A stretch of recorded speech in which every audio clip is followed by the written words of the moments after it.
All right, welcome, Stunthangar fans. We are on the air. I'm Rusty. It is Monday, June 17th, 2019, and the Brodak fly-in is over. Hopefully, everybody's made it back home safely, and maybe some of them will come in and give us a report tonight, tell us how everything went. I think everybody was pretty much beat Friday night, so we didn't get any action from those guys, understandably.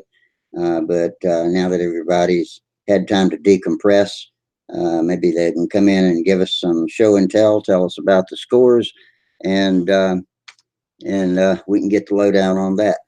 Meanwhile, and as usual, the links are posted in all the usual places. I'm rearranging it as we speak. The chat box is up on the YouTube page, on the Stunthanger YouTube page, and the link to the video is in the At the Bench thread on the Stunthanger Control Line forums. If you are a member and logged into stunthanger.com, then you can go to the At the Bench thread, open tonight's post, the newest post, and it'll have the link to come in live and join us on video and camera. Looks like we've got about 4 people watching us on the tube right now. And so y'all feel free to text me in the chat box over there, and I'll try to incorporate your comments, questions, and etc. Into the conversation. Hey, Bob Bishop is the first person. Oh, and hey, we got Pat Kennedy. Hang on just a second. Let me let Pat in, an early arrival. Hang on, Pat. Okay, you're in. You need to turn your microphone on. There you go. Good evening, Pat. Told you I'd join you one of these days. Yeah, you did. All right, glad to have you. Let me finish up my introductory statements, and then we'll get down to business. Go ahead, do that about wrapped it up. All I was just going to say is for you guys over there in the YouTube section that we appreciate y'all's contributions through the super chat. That's that $sign down at the bottom of the chat box. You can give us a little walking around money, pay for Sparky server fees, and occasionally pay for some of my hobby equipment too. And Jack Snavely just popped in over there on the YouTube side. Hey, Jack. And we also have Jeff Riley, our local Irishman, popped in over here on the video side. So welcome, Jeff. Hey, and, good, and welcome, Pat. Hey, this is the first time, Pat, you've ever been in here live with us, isn't it, buddy? Yeah, I've been practicing on styrene channels. Oh, okay, good. They got a Hangout over there, huh? One thing I want to tell you is I haven't tried the Hangout since I did put Chrome on my Mac computer. Before that, I updated to the latest Mac Mojave. Got a new firmware update on the router. And the problem I was having is when someone new would join, I couldn't hear them. I had just a quick reload and everything was fine. That happens when people use Macs. And I think, as far as I know, Chrome by itself straightens that out. I want to try talking to Jeff. Can you hear me, Jeff? Yeah, I can hear you. I can hear Jeff too. I think I got my problem fixed. Good. Good. Shouldn't have any problems. Well, I'll be quiet most of the time because you guys are airplanes. I'm plastic, but that's okay. Hey, spot I'll help fill in. Modeling's modeling. You know, I'm sure we can cross over somewhere. I'm interested if sometime you feel like showing us, do a little show and tell on your thousands of plastic models. You've shown me some pictures and they're incredible. And so yeah, if you want to do that, pictures or the real thing. I know you still got your Brodak follow-up going on. And I didn't want to cut in. You got a lot of guys probably got something to say, you know. They should be popping in. Yeah, I think Mike Lodge is going to be in here shortly, and he's got some stuff to show us. He said he had a pretty good show and tell that he brought back, so that'll probably take some time up. But hey, whenever you get a break in between people talking, jump in, and you know all of the little details about the Hangouts, like when somebody's showing you something, you know how to make their picture take this front and center. Okay, you do too, right, Jeff? You know how to make somebody's screen dominate if you want to look at what they're showing. Oh, yeah, I figured that out last time, halfway by accident. Yeah, just click on their little thumbnail picture, and then it'll take priority on your screen, and then click it again, and it'll go back to normal, switching between whoever's making the most noise. And Gerald Wimmer just came in and gave us a super chat donation.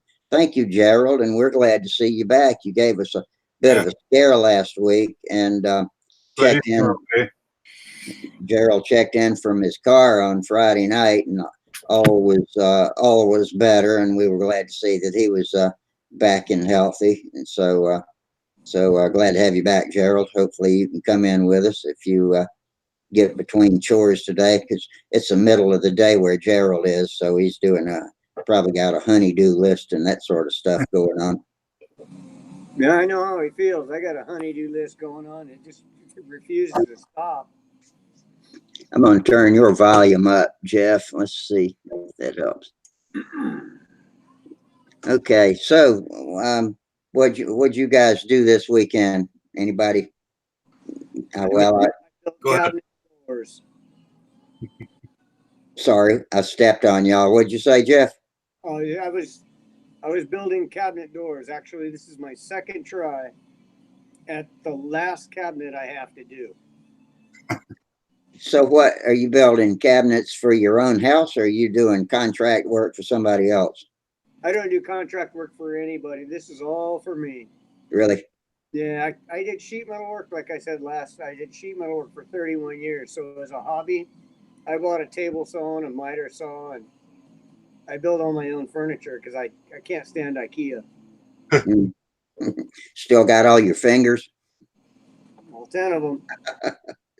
I always wish I had things like a table saw and a big miter saw, but it's probably just as well that I don't, because I'd probably have cut a finger off by now if I had all that stuff. So yeah, as much time as I spent in the trade, if you were to look in my garage, you would think I had a construction shop out there. I have 3 welders, 4 air compressors. I have a table saw, a miter saw, another miter saw, a router table, a handful. I got everything. Got a fire extinguisher? A router is something I've never used before. Those are neat. I've got some router attachments for my Dremel, but that's as close as I can come. Gerald's joining us live. Let me let Mr. Wimmer in. All the way from New Zealand. All the way from New Zealand, yep. And there you go, Gerald. Good evening. Hi there, Pat and Jeff and Rusty. Hey, Gerald. How you doing, Gerald? I've been watching a long time, but first time you get to see me. Yeah, Pat's been in under the name of Pat's Place over on YouTube for a long time now. Yeah, I recognize the names, but yeah, it's good to see people in person. I do have a Tomahawk 50-year-old control line plane, so I'm not completely unfamiliar with it. When's the last time you put a handle in your hand and lit one off? Me? Yeah. 50 years ago, at least. Really? We need to work on that. I got new kits to build from Brodak. When I found you guys, I went to Brodak and got the old Little Wizard. And all right. Well, there's hope for you yet. That half A stuff is harder to fly than the big planes. You might want to try that Tomahawk out if it's still, is it in good shape? It'd probably fly. I can't believe the size of the planes you guys like, and that you're always talking about, and that Sparky has, and those videos. It's just amazing that the weight of them. Yeah. Jeff was talking about the last show, how it pulled him off his feet. When I graduated from half A, it was a shock to me how big the planes were, and how hard they pulled, and had to get used to that. I had to get used to just carrying them around without banging the wings on everything around me too. Gotta be careful. You ever walk one out the front door and pull the dog with a stick? My mom did that. She built a Peacemaker years ago, and it was going to be her specialty airplane. and she walked it out the door and folded the wings because she forgot to turn it sideways. Oh, Oh, crap. No, Well, I read a story. There's a sub forum on Stunthangar about things that have funny things that have happened to you. And one guy said he built his first ringmaster when he was a kid, and he got on his bike and was riding down to the field to put the maiden flight on it, and the lead outs got stuck in the spokes on his bicycle, and it just sucked it in and ate it up. Oh, no. wow, Turned it to slag. that's scary. Yeah, that's awful. Hey, if you can't laugh at it, you can either cry or you can laugh. Take your pick. You know. Laugh at it.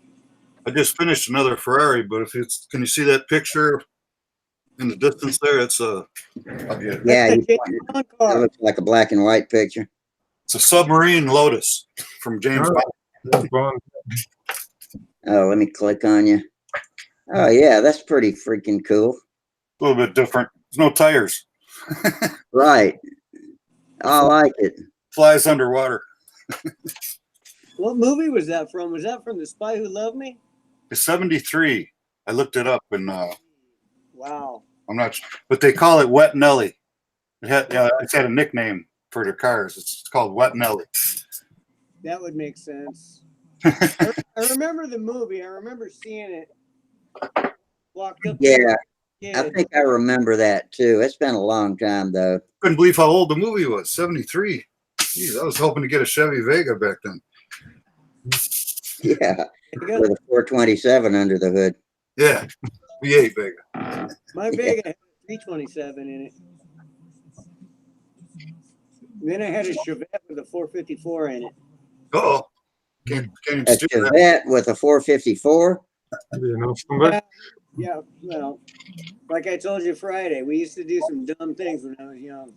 Yeah, I can't believe a 454 would fit. I mean, if you cut the roof off a Chevette, I didn't think one would fit in the cabin, more or less under the hood. We But- pretty much almost had room for the front tires. Almost. Got that thing in there. I think it took 17 shoehorns and 80 monkeys jumping up and down on it. And we forced it in there. Make a few modifications on the way. I think the drive shaft was about 8 inches long. Yeah. There wasn't much left of whatever it was. Well, so what did it do when you took it to the track? I took it to the track and they wouldn't let us run it because they said it was unsafe. Yeah, at any speed.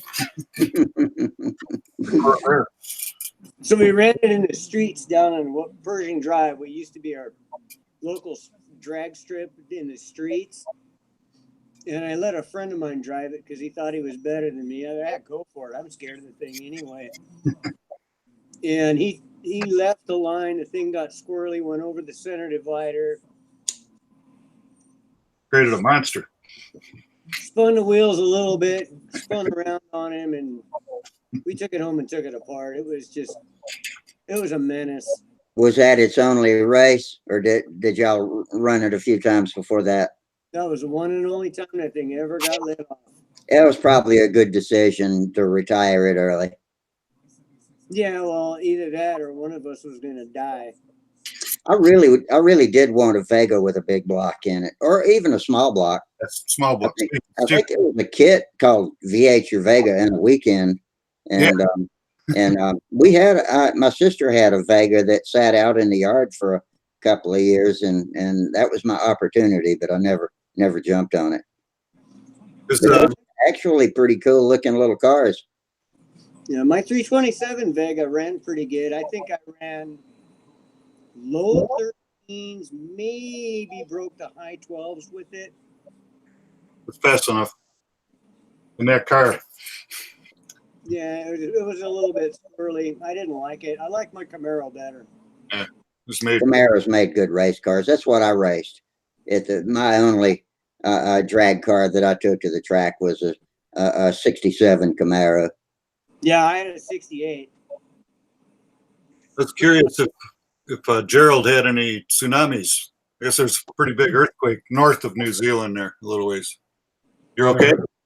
Yeah, no, it's fine. Yeah, they had an earthquake warning, tsunami warning out, but we're too far away from the Kermadec where the earthquake took place. Big rock and a and a little Vega or a Chevette will give you an earthquake, I'm sure, or the effects. Those are squirrely at the top end. Hard to steer. Do you guys remember the Buick Opal? Oh yeah. Oh yeah, yeah. I used to think it looked kind of like a miniature Corvette. Sort of had that shape.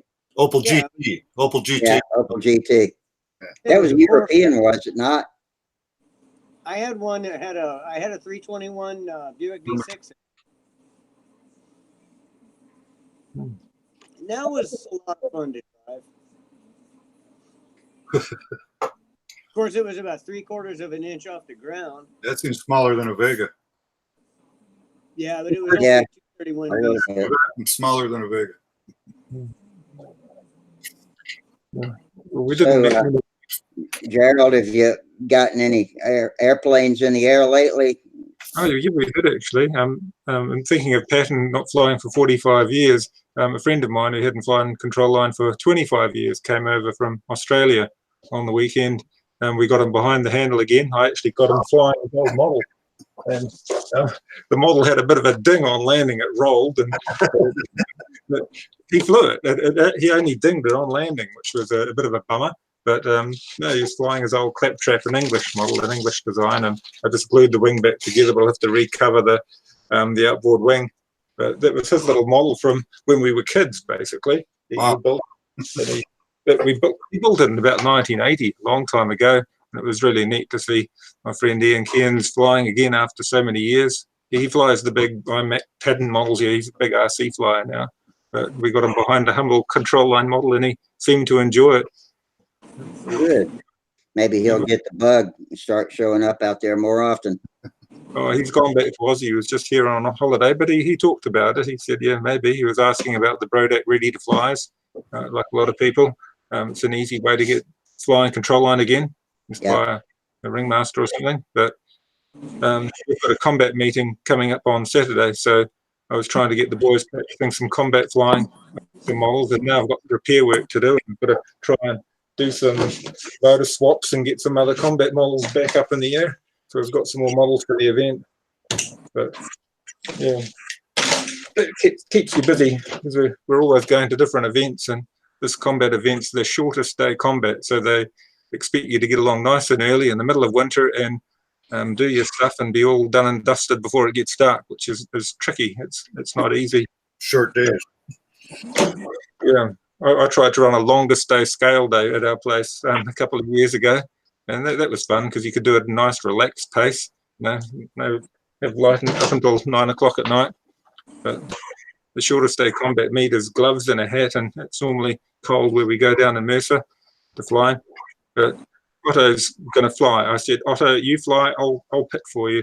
I'll do the engine part, and you fly, because his flying's got to the point now where he's had a few 2 off flights, but I think he'll be okay in the circle. If they go easy on him, he'll be fine flying a combat wing. Yeah. Max is okay, but he's just needs a little bit more practice. Otto being a couple of years older. Yeah, you gotta realize how quick you need to be and to keep that plane, to keep in front of the plane and don't react rather than you just got to be the boss. And once you get your confidence up, it gets easier quick. We got a couple of new check-ins. Gary Sinclair just checked in with us over on the tube. Hey, Gary, good to have you. And Mike Leinke says he'll be here shortly, and he's got lots of Brodac stuff to share. And Jack Snavely's out there. He said if you had a 78 Camaro, it would look like a giant Vega and drive like one too. All other Camaros are okay. Actually, I had a 79 Camaro, but it was my daily driver. Had a 79 Rally Sport two-tone. It's kind of a funny looking car in retrospect, but I liked it at the time. My wife got a 1970 Sunbeam Rapier, and I don't know if they're available there in the States, but it was a very small 4-cylinder car. I don't know what you compare it with. It would be smaller than a Vega, and that's got a small block Ford stuck in it, and that's a real handful, keeping that thing in a straight line. I know what it is. I believe I remember seeing a Sunbeam dating back to the 70s now. Hey, Gerald, Last picture. Sorry. isn't the Sunbeam built on a Cortina? No, it was the Roots Group. Originally, they were quite separate to Ford, but Ford had it was supplying the motors, so they would put together a Sunbeam with a Ford motor. They'd used the Ford 289, and that was the Sunbeam Tiger, and it was on the Maxwell Smart. If you remember the Maxwell Smart program. Oh yeah, I know what you're talking about. Yeah, and the later model that replaced the Tiger was the Rapier, and a few of them did get converted to V8, but who wants purely a backyard conversion? It's not that well done. It could be a lot better. Hi there, Leonard. Hey, Lynn, how you doing? Hey, how are you? Good. We're just all gathering here, waiting. Hopefully, some of our Brodak buddies will come in and I'm good. How are you? give us the report from up Pennsylvania. Did you? Oh, I saw your name on a scoreboard. You made it to Brodak, I see.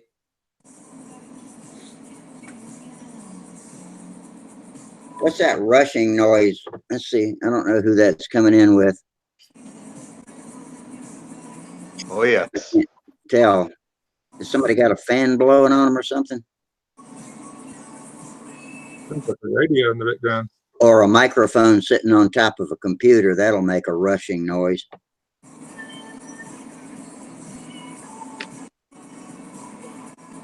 I'm going to turn everybody's mic off one at a time and see when it comes and goes.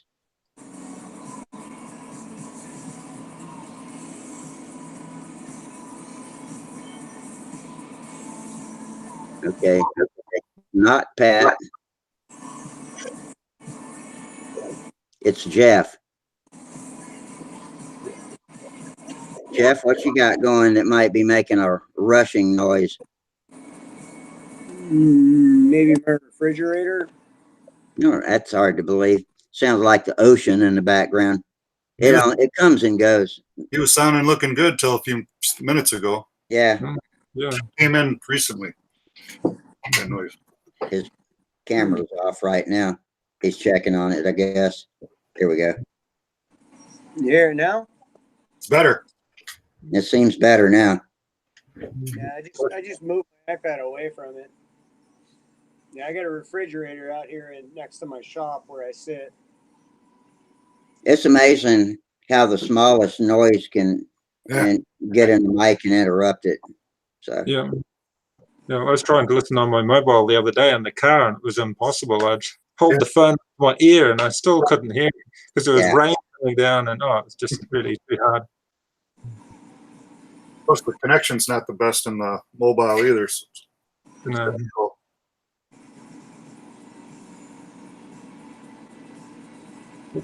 So, Leonard, did you have a good time there at Brodex with flying go well? Sure.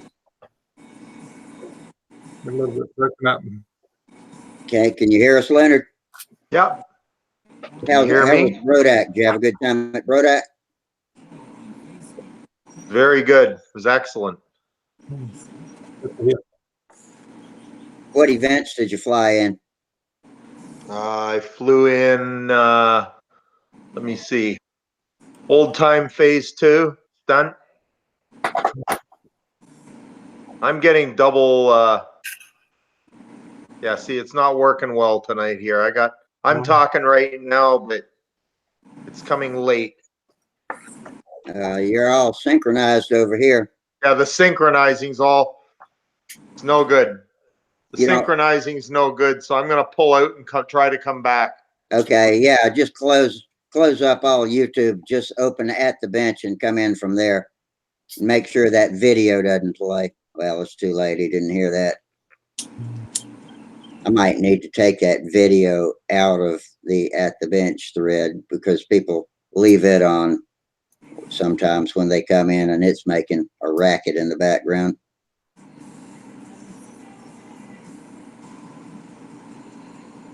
Yeah, I still got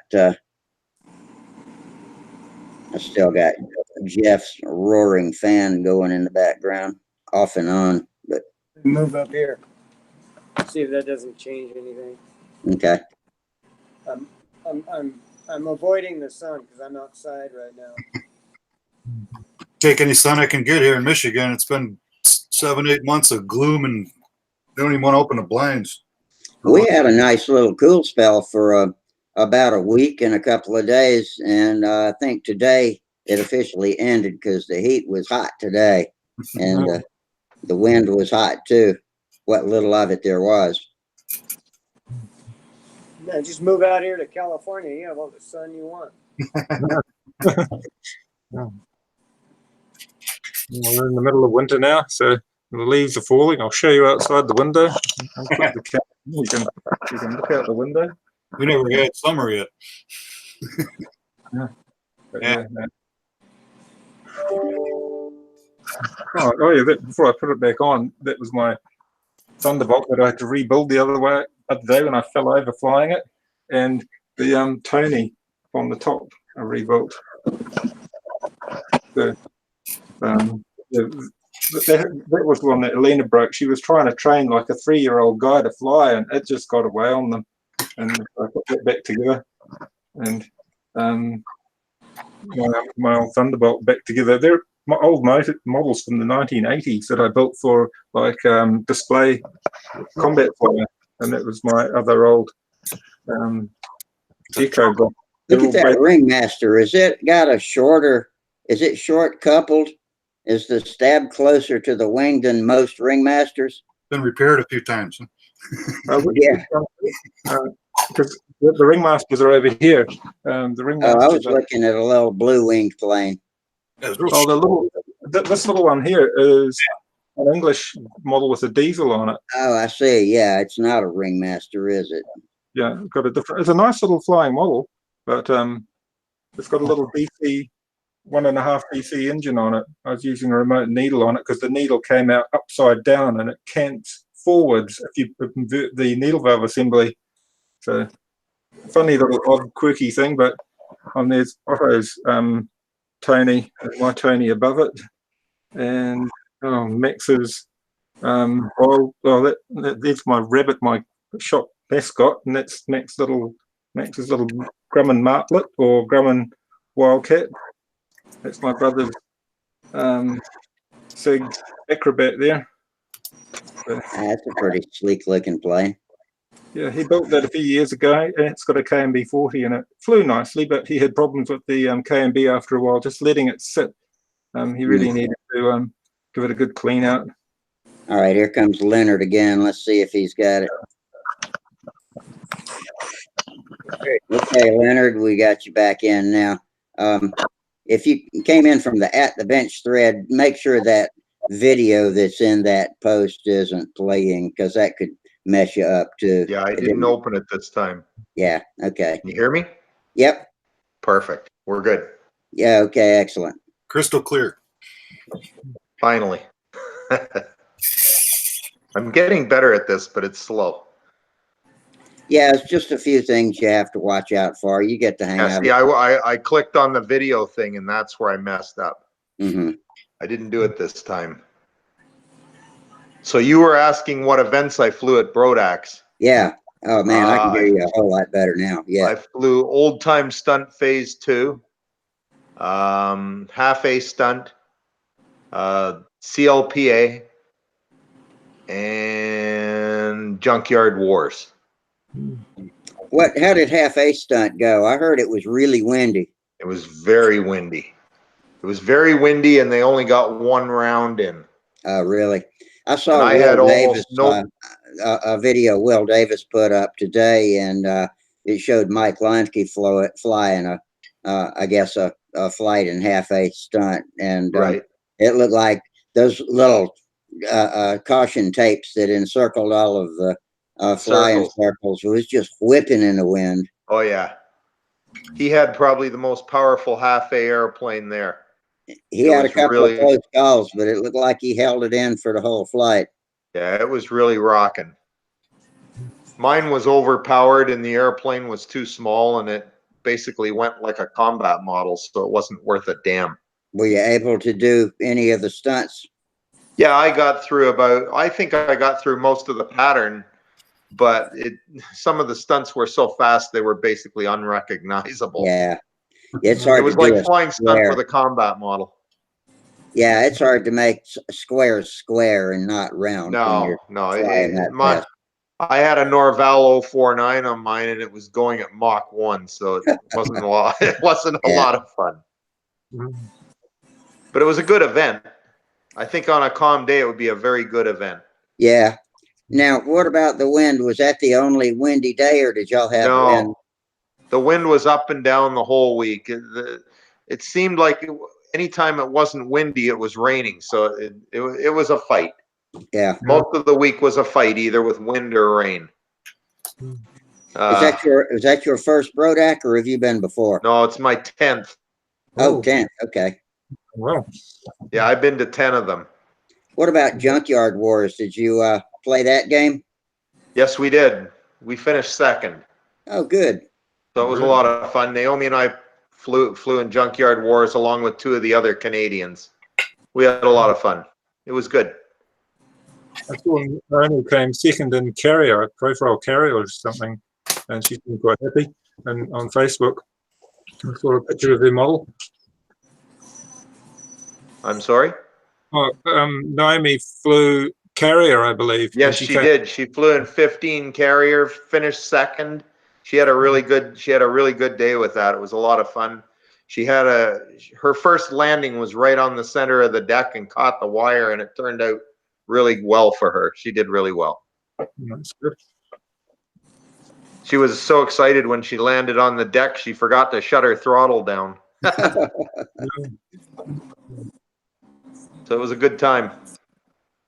I don't even know how points are awarded or deducted in carrier. Well, what they do basically is you have a high-speed run right from the takeoff, which they time it. And then right after that, you do a low-speed run, each one being about 7 or 8 laps. And they time you based on the difference in the time of your high speed and your low speed. They average that number, and then you do your carrier landing. Yeah. I always thought maybe it was supposed to be kind of a simulated sortie with the high speed on the way to the target, and then coming back to the ship. So, Mike. hey, Mike. What's up, fellas? Nothing much. Hey, Mike. We're just sitting around making noise. All right, I'm gonna head out to the shop here. It's probably gonna get dark here for a second, but I'll join you. Leonard was telling us about he and Naomi's Brodak experience. Oh, I'm mad at those Canadians, man. They put Canadian flag stickers all over my truck. Canadian flag stickers on airplanes. They put my kid in a Canadian maple leaf T-shirt. We had a blast. Mike and I probably had more fun than anybody there. Yeah, we had a lot of fun. That's for sure. So we did. I was just watching on YouTube. Once I get settled, I can show you my Junkyard Wars plane. And Len and Naomi were gracious enough to give Samuel their Junkyard Wars plane. So we'll have a little show and tell with that, the airplanes, and talk about Len and I's combat flying with our Junkyard Wars planes. Yeah, we flew combat with our Junkyard Wars planes after it was over. It was a hoot. I flew one of Watt's old Junkyard Wars planes once, and it was a chore to keep it in the air, but it was held together with zip ties. I don't think anything was screwed together on it. Everything was zip tied on. Yeah, well, we had the Coroplast this year, so they flew amazing. The models were exceptional. All of them good. Were exceptional. That's right. I forgot y'all had talked about doing that. So. There wasn't one of them that didn't fly well, you know. They all flew excellently. So, yeah, just give me a second here to get set up. But y'all continue. and then I'll join. Did you do a pattern with your junkyard war models? Or stunt pattern of any sort, or Sorry, again? you do an actual stunt pattern with your junkyard wars planes once you've assembled them, or is it just random stunts? You can do whatever you can do, the rules are. And then they had a balloon bus set up as well. Len flew damn near the whole stunt pattern with his, I think. Pretty And close. I broke It was a little sloppy. I broke a bladder on my first flight about halfway through, and then on my second one, the fuel line came off, so I didn't get 2 complete flights in junkyard wars. But once I secured the fuel line on the engine, that's when Len and I flew 2 rounds of combat after that. So, and I did not go for any balloons in the balloon bus because that's how you wreck your airplane. Yeah, I found that out in a big hurry. Yeah, yeah. So, in the judging is subjective, Gerald. It's basically Tim Stagg giving you wow factor points. If the crowd's cheering really loud because you did something stupid and dangerous, you get 500 points awarded, or what, you just 100 points for that, or Yeah, it's very random. I like that.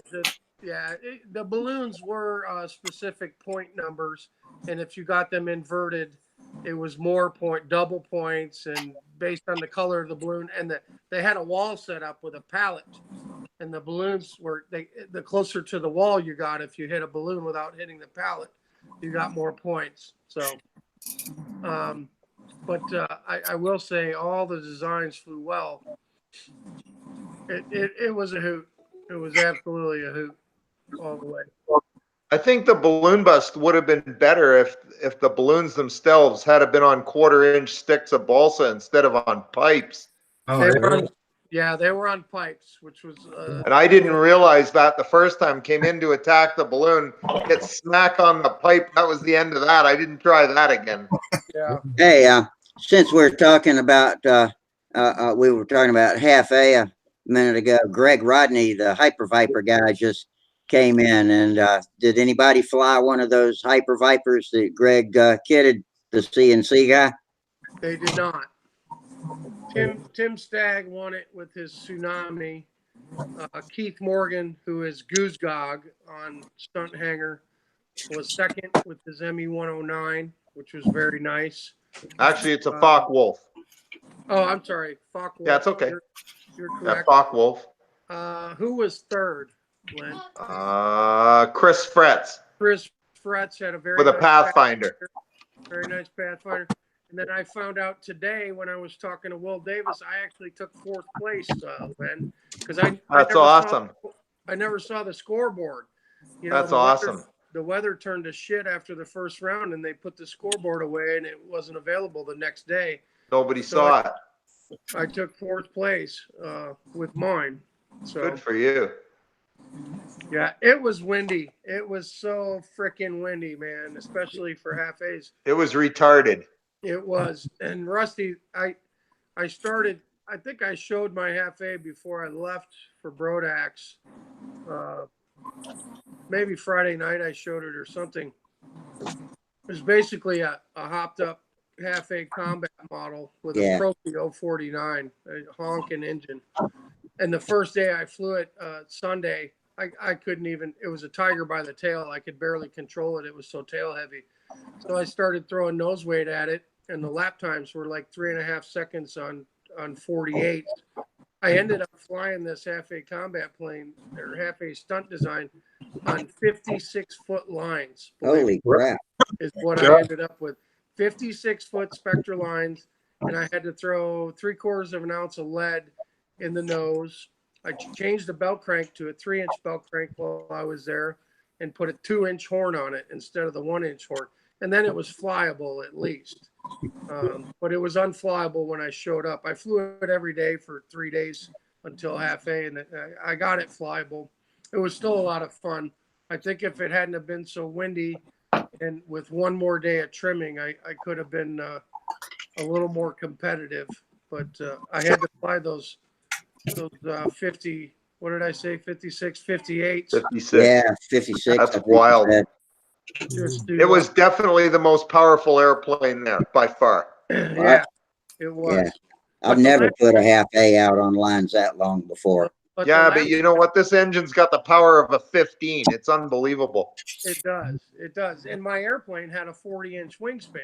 I mean, so Yeah, the power of a 15 on a 40, even though, it's only got a, 8-inch root and 4-inch tip, they're very long tapered wings. But so yeah, the half A thing was pretty awesome. That was a lot of fun. I think it would be great if we did it again with not so much wind. It would have been amazing. Yeah, well, and I'm going to trim that airplane out better too. I'm going to make some modifications to it for next year.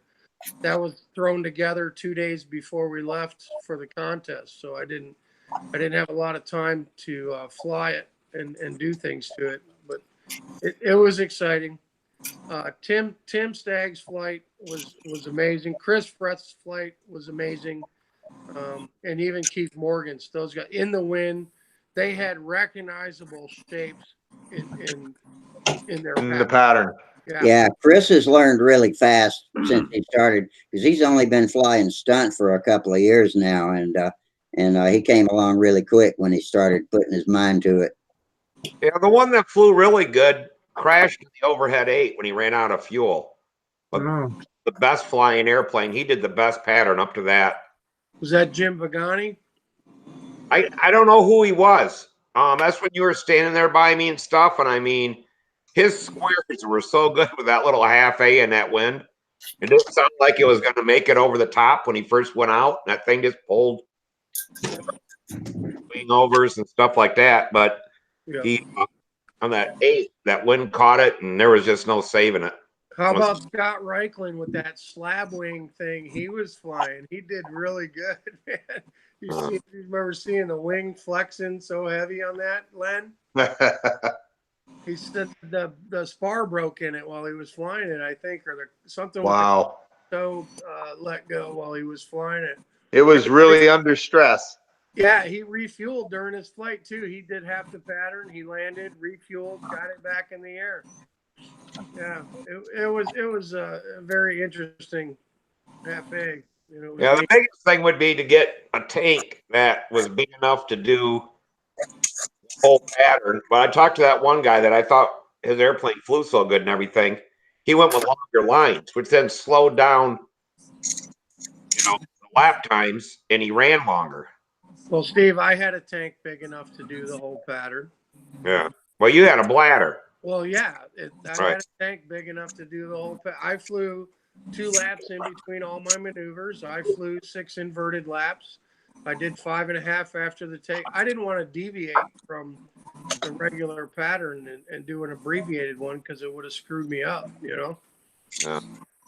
When I watched yours on that movie that Will put up today, I was watching on my phone, so it was really hard to see. I hadn't looked at it on the big screen yet, but it looked like you got through the full pattern. I Did did. you fail out on anything?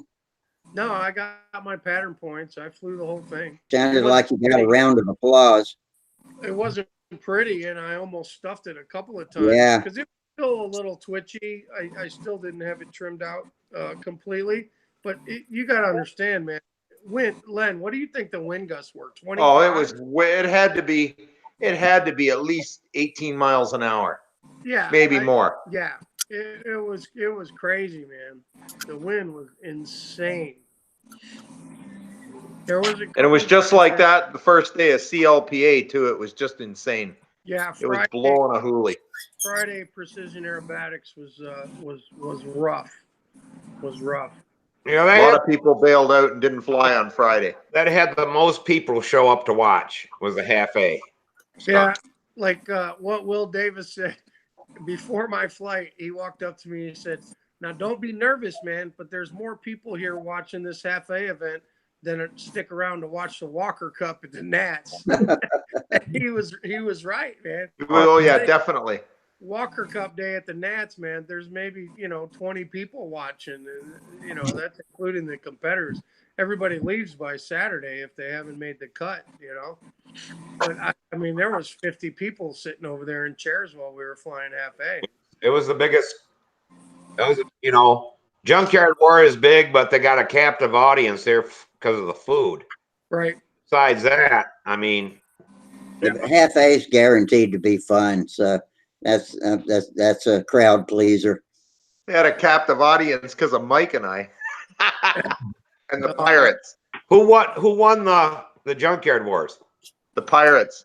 The Pirates. They Space won. Pirates. Bob Whitney and his crew, because he busted a bunch of balloons. He broke tons of balloons, man. So he got bunches of points. Yeah. And then Len and Naomi were second, and Sam and I were third. Okay, because I was saying that airplane didn't fly worth a diddly shit. Well, yeah, but he broke a bunch of balloons. So, you know, he got it. Hey, I just want to, Len, I want to tell you, I want to thank you and Naomi for such a great week and hanging out with Sam. And Oh, we had a blast. Sam Thank had a you, wonderful too. time with you guys. And Sam broke three airplanes while we were there. And we gave two of them to Naomi and Len, which Len fixed one of the checkmate of Dick's. Sam crashed it in profile and gave it to Len, and Len didn't have an event on Tuesday. So Len spent the entire day Tuesday building this airplane back, and then Naomi flew it on Wednesday, which was awesome. And then We had a blast. I flew it today, actually. It's flying really well now. We got it trimmed out. Good. Well, Dick's given Sam the twin sister to that at the Nats. It's a red. Oh, that's awesome. It's the twin to that. So, what are you going to put it in at a 40 or 46? Yeah, well, Dick will probably have an engine on it, I'm sure. Okay. But I've got 46s I can put on it if we need to. So yeah, it was really cool hanging out with you. Sam had a good time. Oh, we had a great time hanging out with you and Sam. It was a blast. It was so much fun. I wasn't even mad about the Canadian stickers on my airplane or my truck. You know? I just washed his T-shirt too today. So well, he'll remember us anyway. Yeah, we will forever. What about the Florida guys? Last year they dressed up like sharks. What were they outfitted with this year? I was going to get to that next. They were the Space Pirates. They were the Florida Space Pirates. So they were all decked out in pirate gear. And I wanted to thank Bob Whitney, Rick Osborne, Dave Hallis, Rich Peabody, Jay Smith, and I think that's all of them. They kidnapped Sam and dressed him up in pirate regalia before Junkyard Wars, because they always come out in a big procession with music and T-shirts, and they've got a theme and all this stuff. Oh yeah. Rick had told me earlier in the day. He said, "Hey, don't get mad at Sam later if anything happens." And I was like, "What are you talking about?" He's like, "Just don't get mad at Sam," because Sam was on my team for Junkyard Wars, the Tennessee Terrors. And they all come rolling out. And they got Sam in a bandana and an eye patch and a mustache and a stash and a gun that shoots water and a big old. He had everything. Yeah, he had He had all the Canadian T-shirt on. And he was wearing the Canadian T-shirt too. So Sam was adopted by two of the Junkyard Wars team. And you guys know who dreamed up that dressing up for Junkyard Wars, right? I don't know. Oh, okay. I did. The first one was in, I think 2014 or 2013, and we dressed the team as Grease.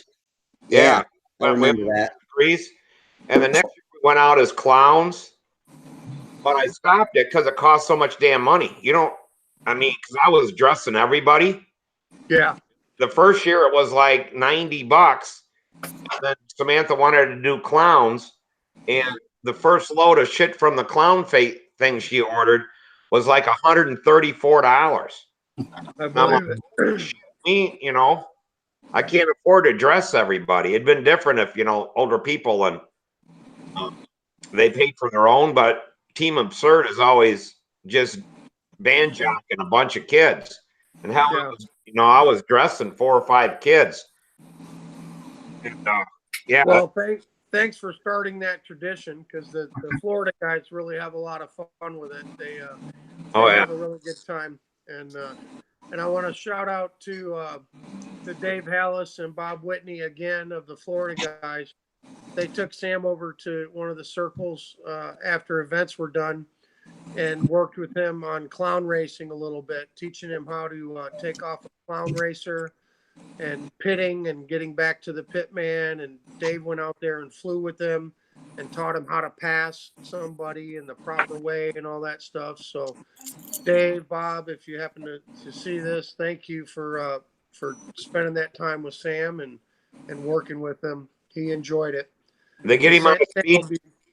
will be flying mouse racing at the Nats and half a proto and half a speed. So he needs to know how to do that stuff. Did they get him on a speed ship at all? They did not, but we have a mouse racer. Come here, Sam.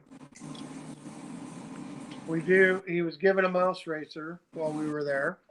Okay. Bob said, we're just going to throw a Black Widow on this and, take it off in the parking lot and let him fly it a few times. So, but Bob Whitney is bringing him the airplane that he'll fly at the Nats. Bob's going to bring that along with an engine. And then he has another airplane that he said will work for both half a proto and half a speed. So. Hey, Sam, how you doing tonight, buddy? Good. Good.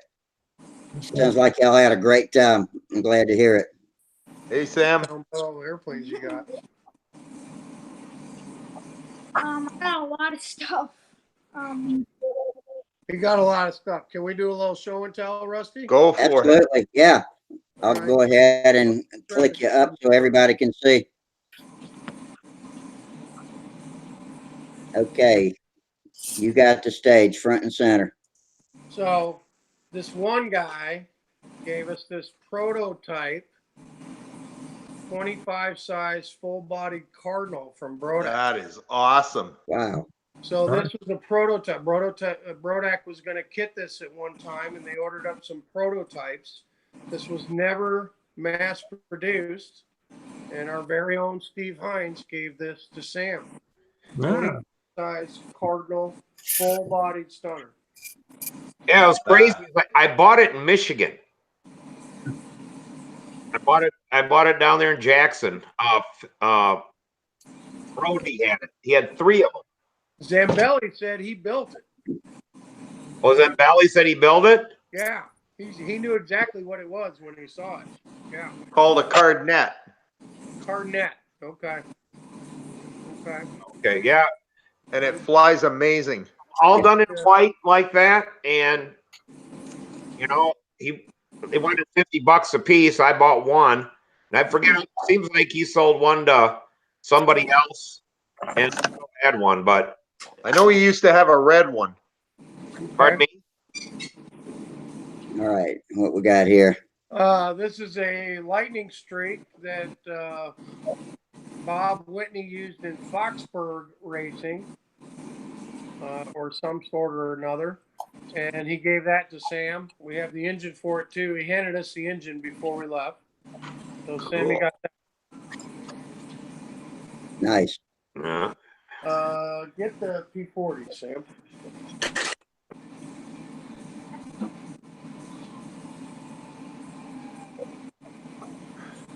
Brodak P40 from Dennis Adamison, who is getting rid of it for somebody else that he knew, I believe. Somebody else assembled this. Never been flown, but very well put together. Nice hinges. We did throw a motor on it while we were there, but we never got around to putting a tank on it. So we didn't fly it. But That looks like one of the newer ones too. well, I think it's one of the old ones because it's got the clear cockpit. Yeah, I like that cockpit. Okay. I think this is one of the first gen ones, but the lead outs have been replaced, and the push rod and all that has been replaced as well. So I don't have to dig into it and change the lead outs or anything like that. Those P-40s are great flying airplanes. Vampire. Oh, You and know, just it's real quick, funny because here's Len Burrell went ahead and fixed this for us. This is a little combat wing. We have no idea the design, and we have never been able to fly this thing because the first time we went to fly it, the elevator fell off. So I fixed it. We took it to Brodax, and the damn horn fell off when I went to fly it, and one of the lead outs broke, and it broke the wing off right here. Sam took it to Len, and we got it back in one piece. So thank you for that, Len. No problem. Another repair that Len Burrell Hope it did. flies well. He's a vampire. Watt Moore sent 3 airplanes up for the Nats prize table. And Sam had talked to him during the week, and Watt had said he wanted him to have this one. A vampire. We've got a really nice vampire in here with a OS 25 in it. And we actually flew this while we were at Brodax. We put, I don't know, 3 or 4 flights on it. Flies really well, and the engine runs really good. It's a well-built That's vampire. awesome. Will Davis said the airplane probably hadn't even been flown before Sam got it. Watt probably built it and hung it on the wall. You know that, Rusty, right? Yeah. Oh yeah, he's got a. He had also sent another 25 sized airplane. I can't remember the name of it. A Cub something. It's like a Sterling Mustang. And then a Sterling Mustang as well with the brand new Brodax 25 on it. Watt sent 2 airplanes to Brodax that Mike Stinson picked up that he's taking to the Nats for the beginner prize table. So Watt donated two complete, ready to fly. Right. Well, thanks. Shout out to Watt. Thank you, Watt. In case you Vampire, is that watch this. legal? The Vampire is old time stunt legal. Yeah. Oh, okay. Yeah, once he gets up there a little bit more, he'll have something to fly some old time. Oh, Canada. He can't fly old time. He's not old enough. There we go. Here it is. Oh my gosh. There's the next junior ringmaster for Junkyard Wars, built entirely of coroplast. And With wood doublers and engine mounts. Flew great. It really did. It flew excellent. Oh yeah, it flew really good. A little bit of the orange crate here for just to glue the wing together. And then he also used the orange crates, it looks like, here for the motor mount as well. The doublers. For the doublers. And what'd you have in this, Lena? LA-25? Yep, LA-25. LA-25. And there's the tail. I tell you what, Len, you need to do another front end and show how you did that, because I mean, for what I did is I glued the 2 pieces of coroplast. The fuselage is 2 layers of coroplast. Yeah. And then what I did is I cut notches in it for the motor mounts, and then just glued the wood over top of it for doublers with lots of epoxy. Look at those fancy Canada stickers on there. Yeah. We scored bottom of the pit for appearance, though. I got one of those on my truck. But I got Sam's running in to get the scale. I'm going to weigh it, Len. Oh, no. We're in trouble now. Really, though, you should show how you did you built up the motor mount and how you build it. Because for like a rugged stunt trainer, I mean, for someone to be the first. It would be perfect. That's what I'm going to do. I'm going to build another one at home for Naomi to practice her stunts on. Yeah, you really need to show, like, when you get the motor mount done, how you do it and stuff like that. Because, I mean, that would be great to bring out to any place if there's a kid who want to get on. Most definitely. Hey, for Len, sure. You hit that damn pole so hard and it didn't even hurt it. You're going to be surprised, Len. With no motor, it weighs 15 ounces. Wow. 14. That's really not bad for No, that's good. an epoxy airplane. And if you That's got, not bad. if you got rid of Give me the the plywood and used a piece of carbon fiber tube inside that wing, you'd even lose a lot more weight. I'm not So- saying what's inside that wing. Mike will have to find out one day. Yeah. And here's Lynn's templates. There's his wing template right there. Yeah, I gave them the templates. There's the motor mount template. There's the stab. And here's the whole fuse. So it's a junior ringmaster all out of Coroplast. And All then right. a great flying airplane. It was awesome. It was I just cut the templates out at home out of cardboard right over top of the junior ringmaster plan. Yeah. Well, everybody knew we were going to have the Coroplast. You weren't the only one that had a template. The Beer Barons had a template for their saucer, and Bob Whitney, they had a template for their it looked like an F2C racer plane to me, but it was nose heavy, you know. Did you have a template for yours? I didn't. I did the looks about right thing. We're going to show Okay. ours now. Sam, get It off. flew amazing. We went a little different. We actually had an airfoil on our airplane. We did a KF airfoil. Show yours. Familiar with it. Trying to get the whole get out of it. So it's pretty long. There's the rudder. Got a stabilizer, full flying. Oh, yeah, that's right. There was some controversy over that stabilizer, right? Didn't we talk about that? No, that was on the half A. Oh, Will kept telling me my half A needed to have a real elevator. And then we did a bladder tank with a LA 25 up front. This thing's got to measure. Oh shit! It's got to be a 40-inch wing. I don't know. Damn near as big as my Nobler. Yeah, but what we did is we stacked the Coroplast up. So this is from the tip all the way trailing edge to leading edge. The next one, we only went to here. And then the next one, we only went to here. And then the next one, we only went to here. So we triple layered the Coroplast. You see how it's all stepped down? yeah. Trying to get out of there. You go. See the step down in there, and it's a flat bottom wing. But this is actually an airfoil called a KF airfoil. Yeah, I knew it was K something. I couldn't remember. KF airfoil. So even though it's all stepped down, you've got an airfoil works. over the top. It actually works just like a regular airfoil. Yeah. It flew exceptionally well. Yes, it did. It flew well. If I hadn't broke the bladder on the first one, and then on the second one, the line came off of the needle valve because I didn't have my little retainer on there. Yeah. So I did not get 2 complete flights. But this thing worked really good. Hell, we're going to keep it and fly it some more.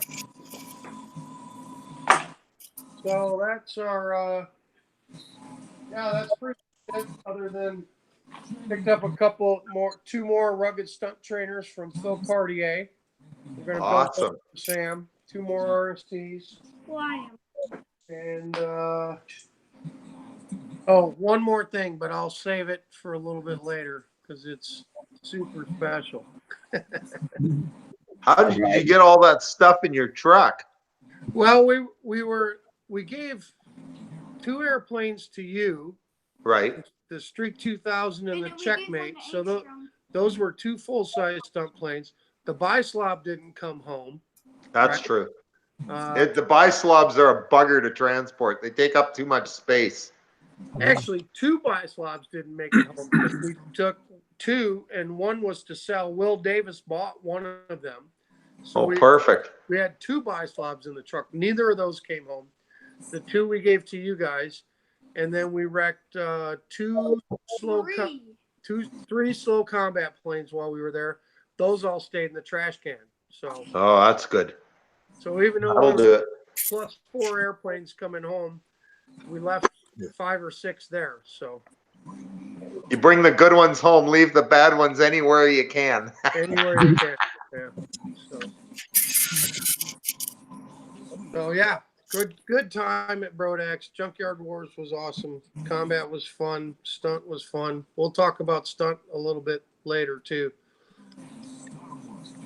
So I've been hogging the conversation. Somebody else can get in there and talk for a little bit. I got one thing to say. Mentioned that Greg Rodney was in here a little while ago. I just wanted tell Greg I'm still working on the Hyper Viper. Actually got dope all on the fuselage and tail feathers and ready to put the paper on it now. So it's slowly but surely coming along.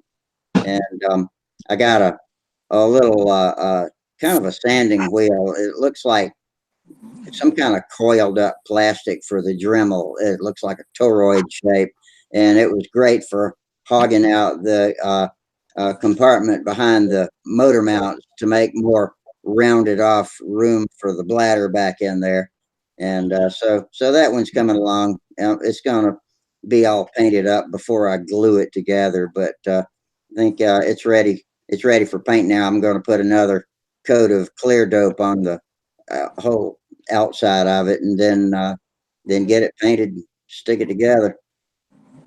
Just wanted to let Greg know that at least one of his planes is coming along. I hadn't heard of anybody else that's finished building one since they hit the boards back in whenever that was, back last winter. Yeah, there was. I thought there'd be one there, but I didn't see one. Well, there may have been some there, and some guys didn't fly just for the reason that it was so windy.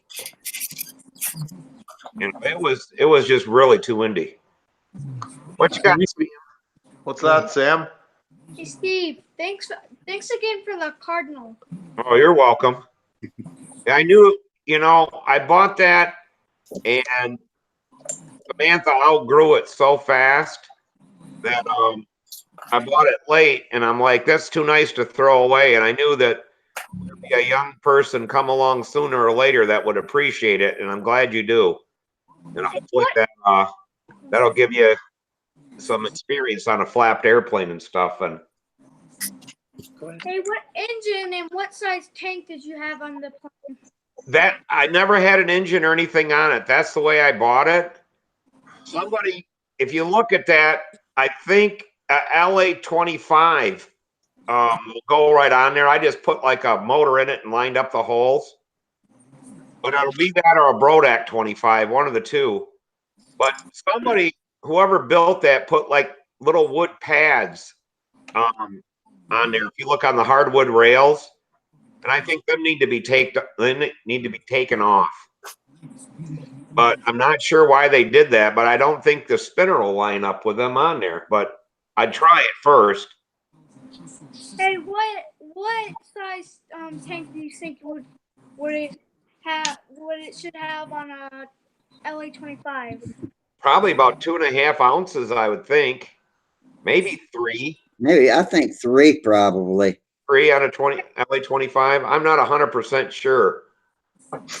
When we were flying stuff like that, Samantha wasn't flying the whole pattern, but we didn't need that big of tanks on the when we were flying 25s because she was only flying the beginner pattern, and that's Yeah, what. 3 ounces to do the pattern, no problem with a 25.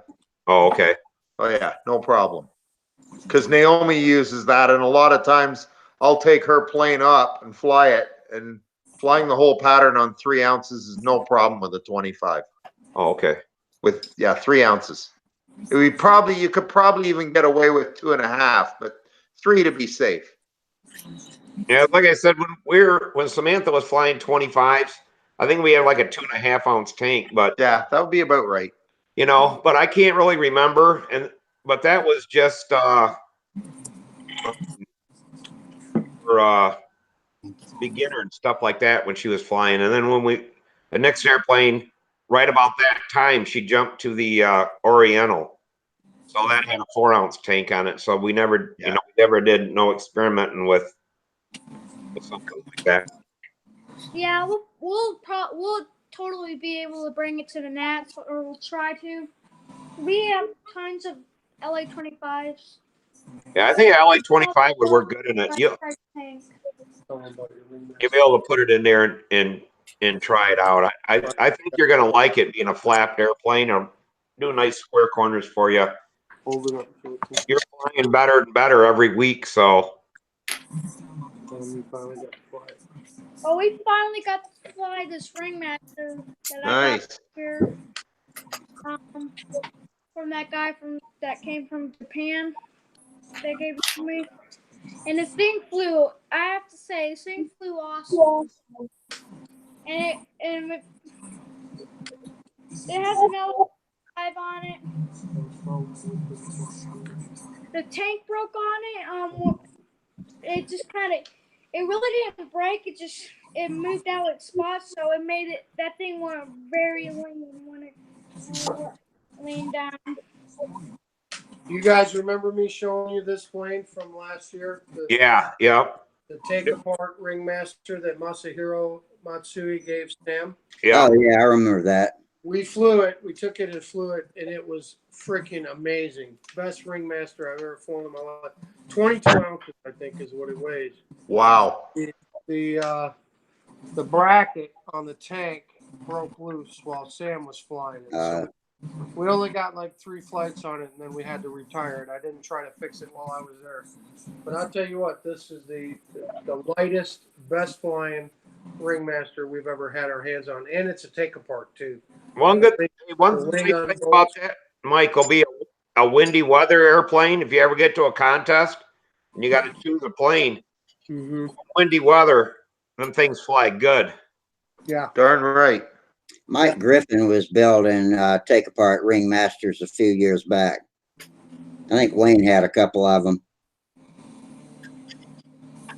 Speaking of ringmasters and windy weather, we fly ringmasters every year on the 1st of October around there for the Ringmaster Flyathon.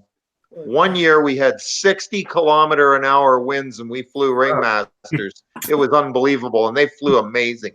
What's that Canadian? 60 kilometer. What's that US? Don't make it difficult for me. 40 about 40. Yeah, I was going to say 45. Yeah. I was going to say windy. Windy. Damn windy. How's that? Well, I saw, when we were there in Texas 2 years ago for the team trials, Joe Gilbert brought out his ringmaster, and that's how he qualified for the World Championships. What he made the team with, his ringmaster, Yeah, because he flew his other airplane, and that damn thing would hardly make it through the pattern, and everyone was having problems. And he brought out that ringmaster, and it cut through the wind like nothing. So, but yeah, that's a good airplane get a real good flying one for windy weather. Greg Rodney posted back, said there's 67 of those Hyper Vipers out there somewhere, and he doesn't apparently know where any of them are except for mine, I guess, since I just gave an update on it. So whoever y'all are out there that's got those Hyper Vipers, let's get cracking. I'm one to be saying that. So. Is that that goes back to when we were kids again. A lot of people were kids, and everybody wanted one. And now that you got one, nobody wants to wreck it, or they just. Yeah, but they ought to be at least building them and showing them off. I wanted to put a traditional paint job on it, like the original box art, or like the original Hyper Viper came. But the closer I get to painting it, more work that seems like, and I might just do whatever I can do to get it in the air. And I've got some ugly ass monocoat that might make the checkerboard. If I go to that much trouble to make the checkerboard, it's the right color. So some white paint, some of that putrid purplish looking stuff. Maybe I can get close to the original scheme. Hey, Rusty, don't run out of patience right now. Get that airbrush going. Yeah, you're right, Jack. I mean, not Jack, Jeff, excuse me. Yeah, don't run out of patience now. It comes to finish, and that's where I usually lose my patience. Yeah, when it starts looking like an airplane, I get impatient with it and just want to get it in the air. Yeah, throw some paint at it.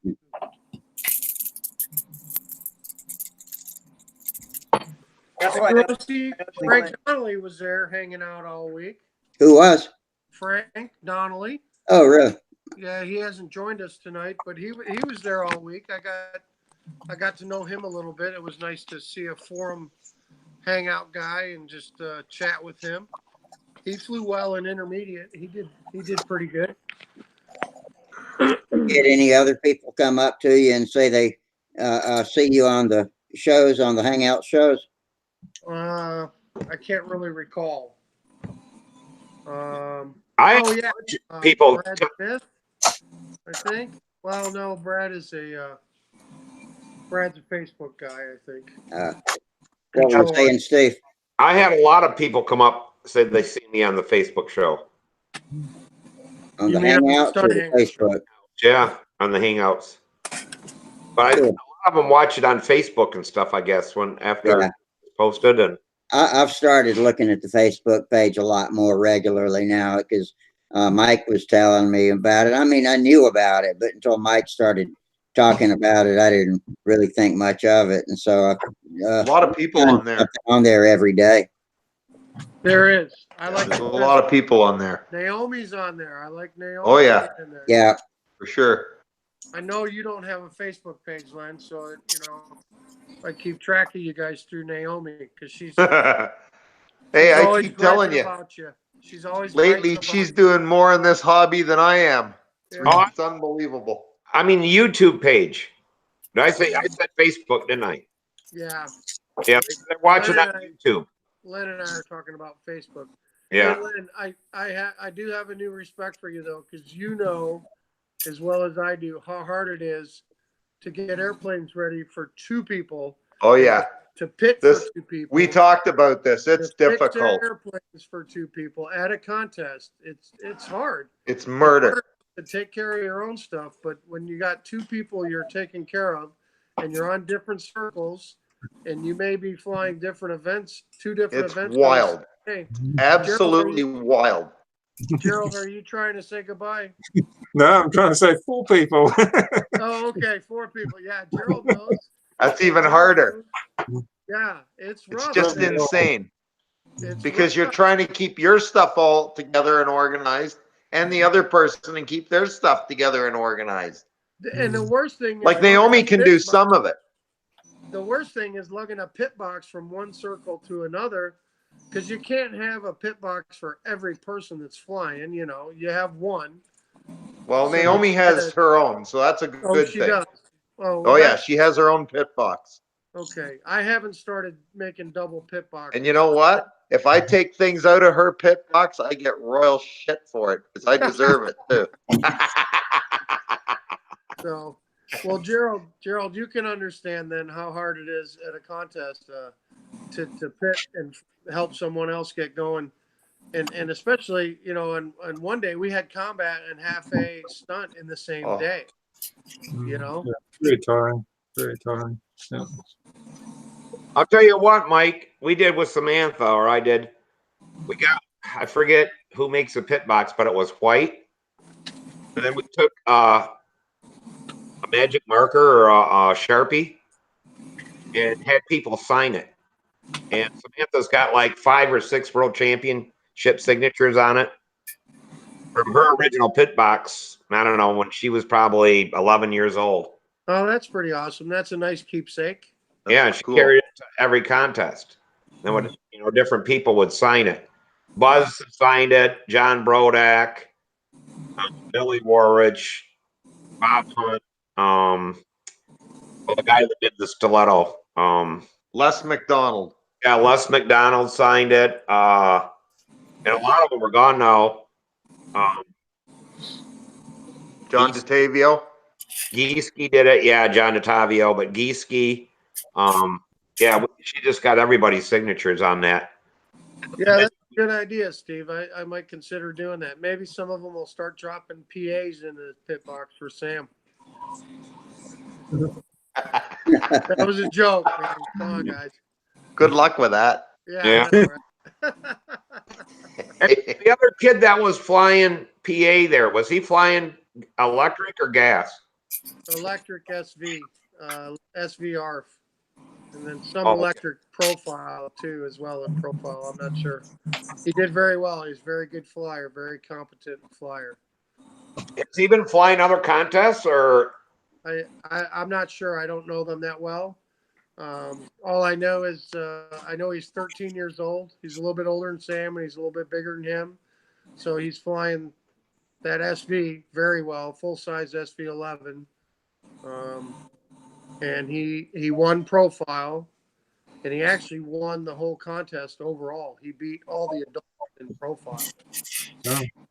A junior won profile and beat all the other adults. So Sam gave him a run for his money in PA. Sam put up a 5.10 in intermediate precision aerobatics. Are you shitting? 5.10? I'm not, Rusty. He crashed on his first flight Friday. Or no. I'm sorry. I take that back. He crashed in profile and broke the checkmate. On Friday in PA, he only flew the maneuvers up to the square eights. He did not do the overhead eights, the Vertical eight. the hourglass, or the clover, because he had crashed earlier in the week and he was a little skittish. And because PA was split up over 2 days, Friday and Saturday, he only flew those maneuvers Friday. He wanted to save the airplane for Saturday and just go for broke on Saturday and fly the whole pattern. Because that way, if he broke the airplane on his second flight, it wouldn't have mattered. Mm-hmm. He didn't want to break the plane on the first flight. It was too windy on Friday anyway. It was Exactly. windy as hell Friday. It was too windy on Friday It for. was horrible Friday. I mean, there's a lot of plane crashes just because of that. Yeah. You know, people trash So- their airplanes. But he went up Saturday morning and flew his stunt bot, which is his Nats airplane, his BOM legal stunt bots, and he put up a 5.10, guys.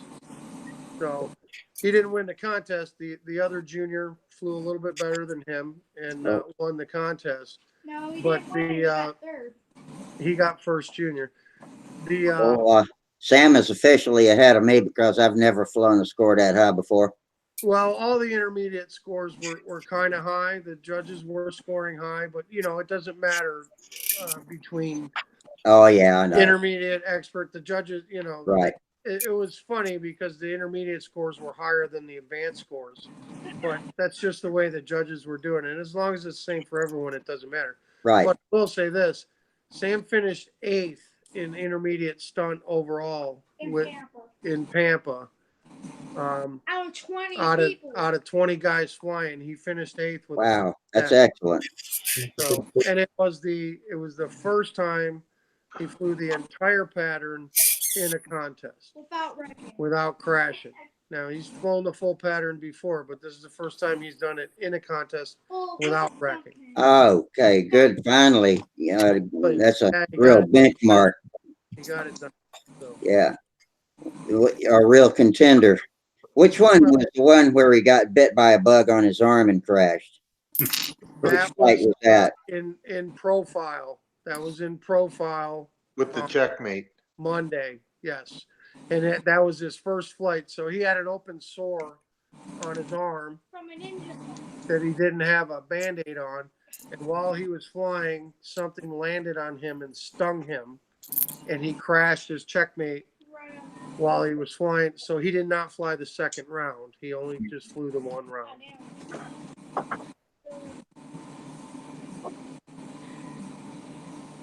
Yep.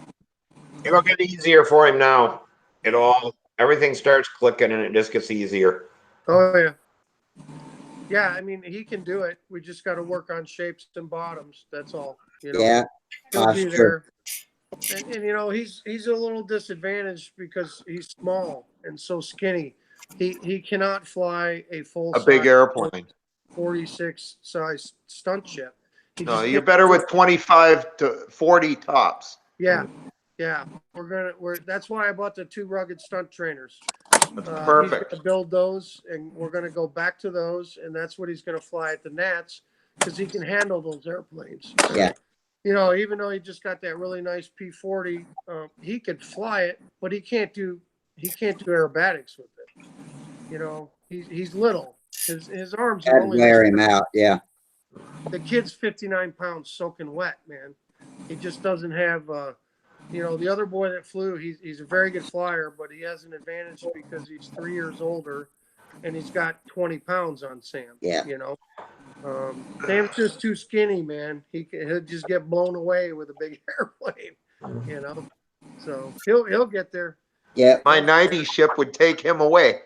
That's why he's not flying fast combat. You know, speed limit combat is about the limit of what he can handle. You know, a 5-minute match on a speed limit plane going 75.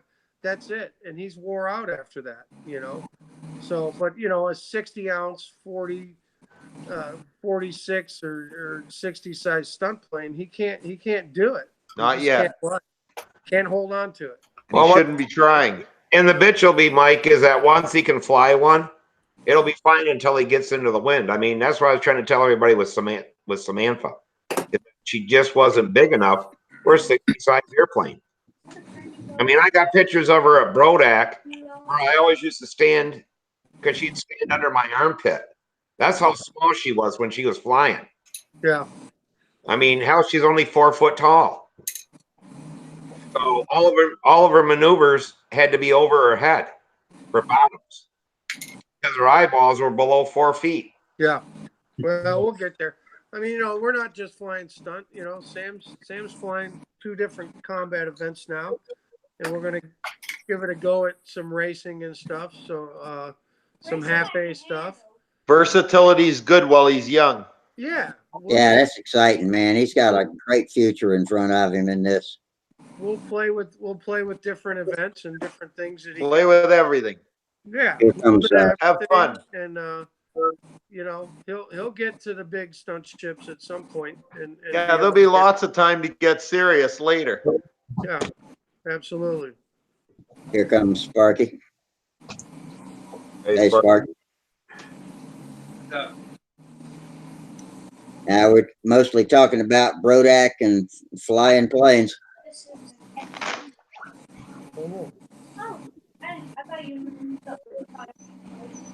Are you wrestling up from the week? No, No. I'm kind of white. At least my back is doing better. I mean, hell, Thursday when I was there, I only could make it an hour and a half at the field, and I had to leave and go back to the motel and lay down. But at least I'm walking today. But the drive home about did me in again Saturday. Yesterday I couldn't hardly walk.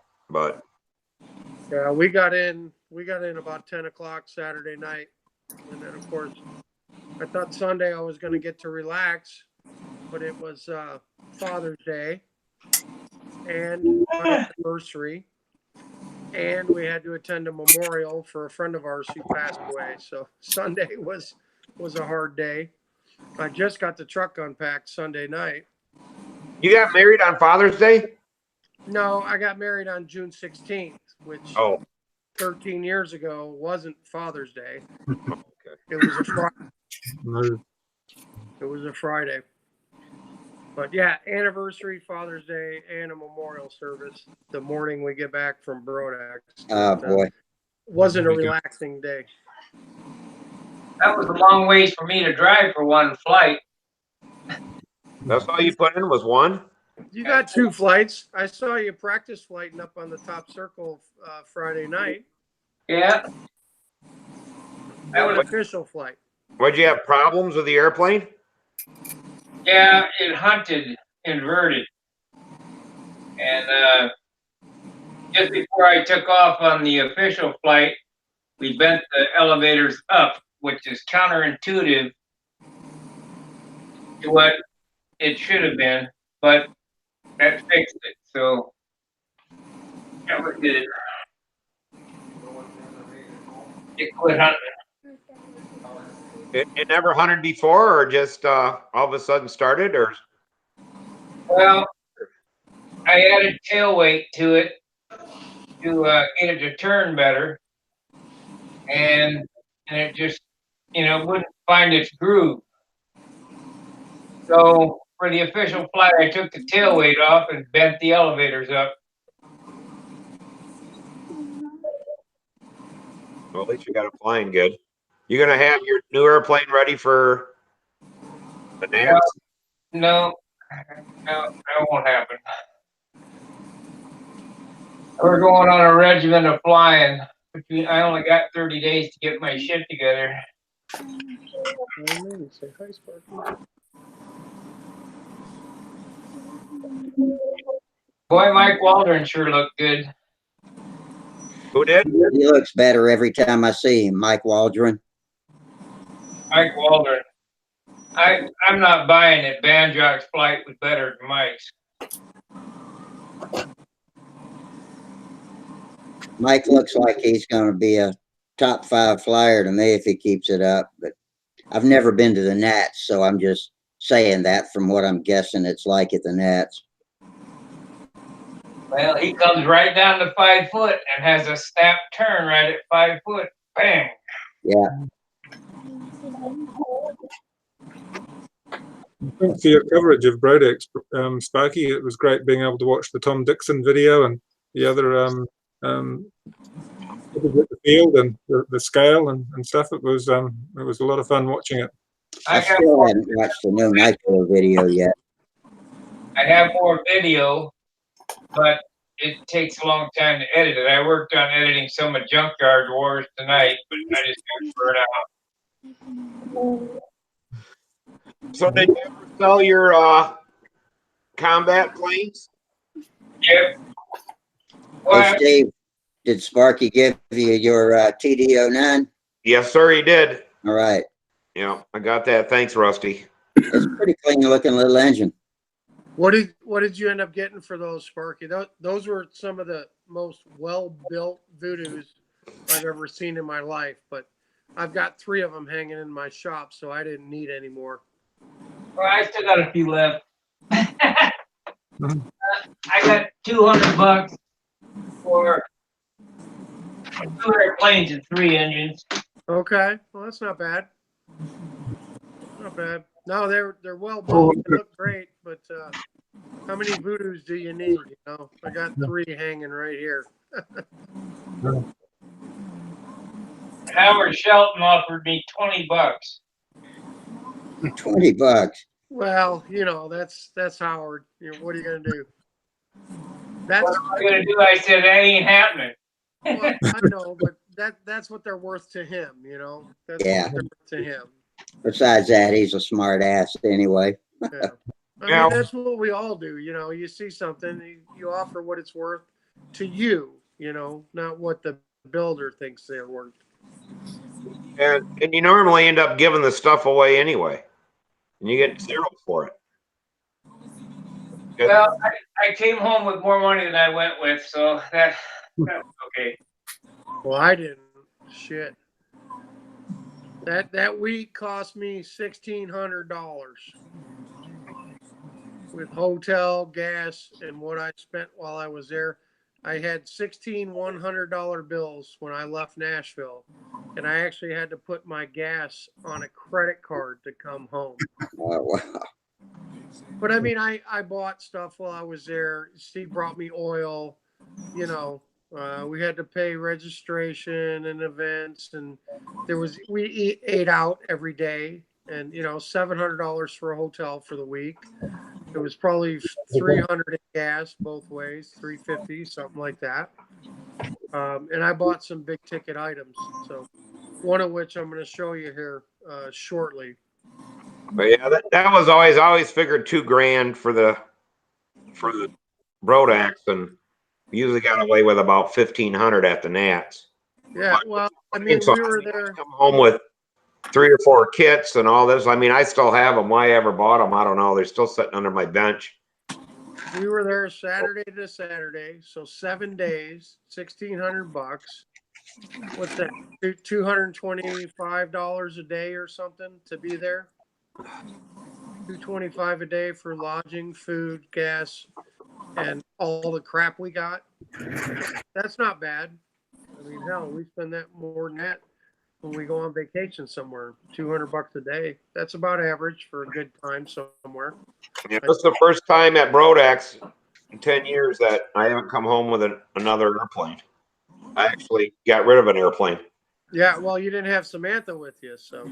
Right. You know, and we'd end up buying, I mean, that one year I bought 2 Vectors and ARFs, and I bought a the 11 ARF. I mean, it was, you know, I'd come home with $400 or $500 worth of kits. Right. They were gonna not last long and stuff. So Yeah, I mean, I bought. My new airplane I came home with from Brodak. now, Life size.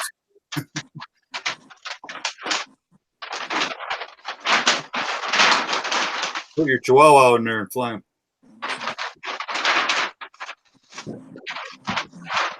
It's a Tucker. no, Special. Tucker special. Tucker special? Yeah, the reason why I did it is because my coach, who's like Ron O'Toole, won the Youth Air State Championship with his airplane back in the 60s. And I got a Fox 35 from a guy there. And my friend John Jordan said, why would I power it with a tip weight? And you know what? You're right. So I found that the OS 32F, because I ran them on a pipe years ago. That's a helicopter engine. Works real good. I built that Nobler and I sold it to Jerry, and it runs real good. Yeah, whose Tucker's that? That was one that Paul Taylor gave to Samuel here recently, last year. It's got an LA-46 up front. Stoking dope. It's pretty heavy, but it flies okay. I thought Tucker's had the engine poking out the top. No. I don't know whose AMA number that is. I don't know if Paul Taylor built the airplane or he acquired it from someone else. That's a big number. Oh, yeah, wait a minute. So there's one number, and then there's another number. So that's probably Paul's number right there on the aileron, or the flap. That's a bigger number. Even bigger. The bigger number is probably the original builder. But it has a pretty cool little cockpit in it, and, you know, no pilot anymore. Well, anyway, I'm going to power mine with an OS 32F. I thought you were going to use a Fox 35. I was, but that tip weight. Oh. The OS 32F runs so much better that I might as well use a modern engine and make it a modern airplane, make it perform better. Yeah, makes sense.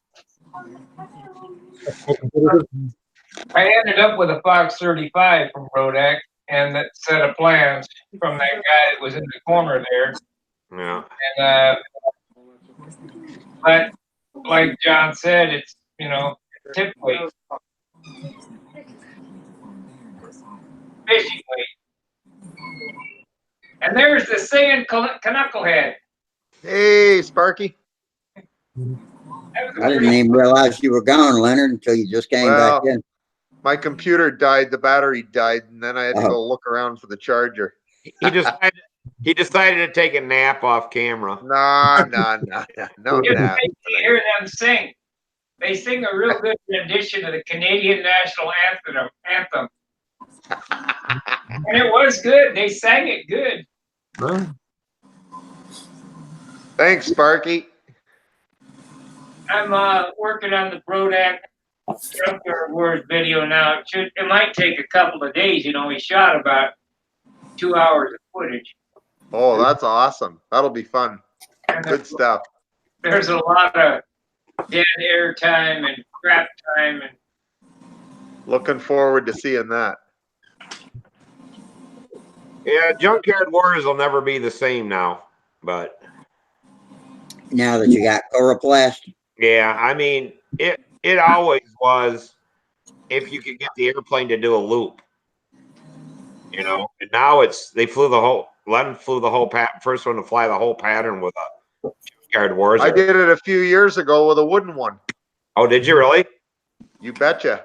I mean, that was hard to do. They really thought that was something. Would not fly. You know, that was the whole thing with Junkyard Wars. How the damn wings will flap on them, and they weigh so much that you couldn't get any speed out of them and stuff like that. But once in a while, they got a good one. You know, that flow. That Have y'all got belt sanders and stuff out there to shape parts with, and like if you wanted to put a airfoil on a piece of wood? Oh, Buster's No, here. just utility knives and sandpaper. an electric drill. Drill No. holes and run screws into shit. It's pretty Yeah, cordless rudimentary. drill, Yeah, staple gun. That's pretty rudimentary. Yeah. Coroplast opens up a lot of doors that you didn't have before, like Mike stacking up that KF airfoil. You know, those things work Yeah, great. that worked good. Before we used to just use a lot of epoxy and just staple everything together and Yeah. Or like I screws said about screws right out of the gun. Or like I said about Watt's plane, it was zip tied together. Man, it Yeah. was floppy as hell, but we had fun flying it. He We had used a to back zip test tie the here to elevator onto the stab. Yeah. Next year will even be different, though. You'll see. You'll see even better airplanes with this coroplast. Yeah, now that people have done it once, they got some material to think about, so they'll be coming up with all sorts of innovations. How do you know you're going to have coroplast next year? Well, Yeah, might could be not. something else. I don't know it. I guess I shouldn't make assumptions, huh? An opinion. Yeah, okay. Go ahead. Show you guys. I'm a big fan of Legos. I usually build big stuff, and Lego plane. I was just messing around, and I built a little combat plane. Oh, cool. Cool. Oh, that is You it. could make a KF airfoil on that. Then, Can you go back just a little bit more so we can see the whole thing? yeah, back up a little, Sam, so we can see the whole thing. Oh, there you go. Wow, cool. It's about the size of a half-a combat plane. That's about right. Yeah. Holy cow, that is really neat. You glue it together and probably fly. That's the next junkyard warrior plane. When it hit the ground, you pop it all back together. Yeah. Yep.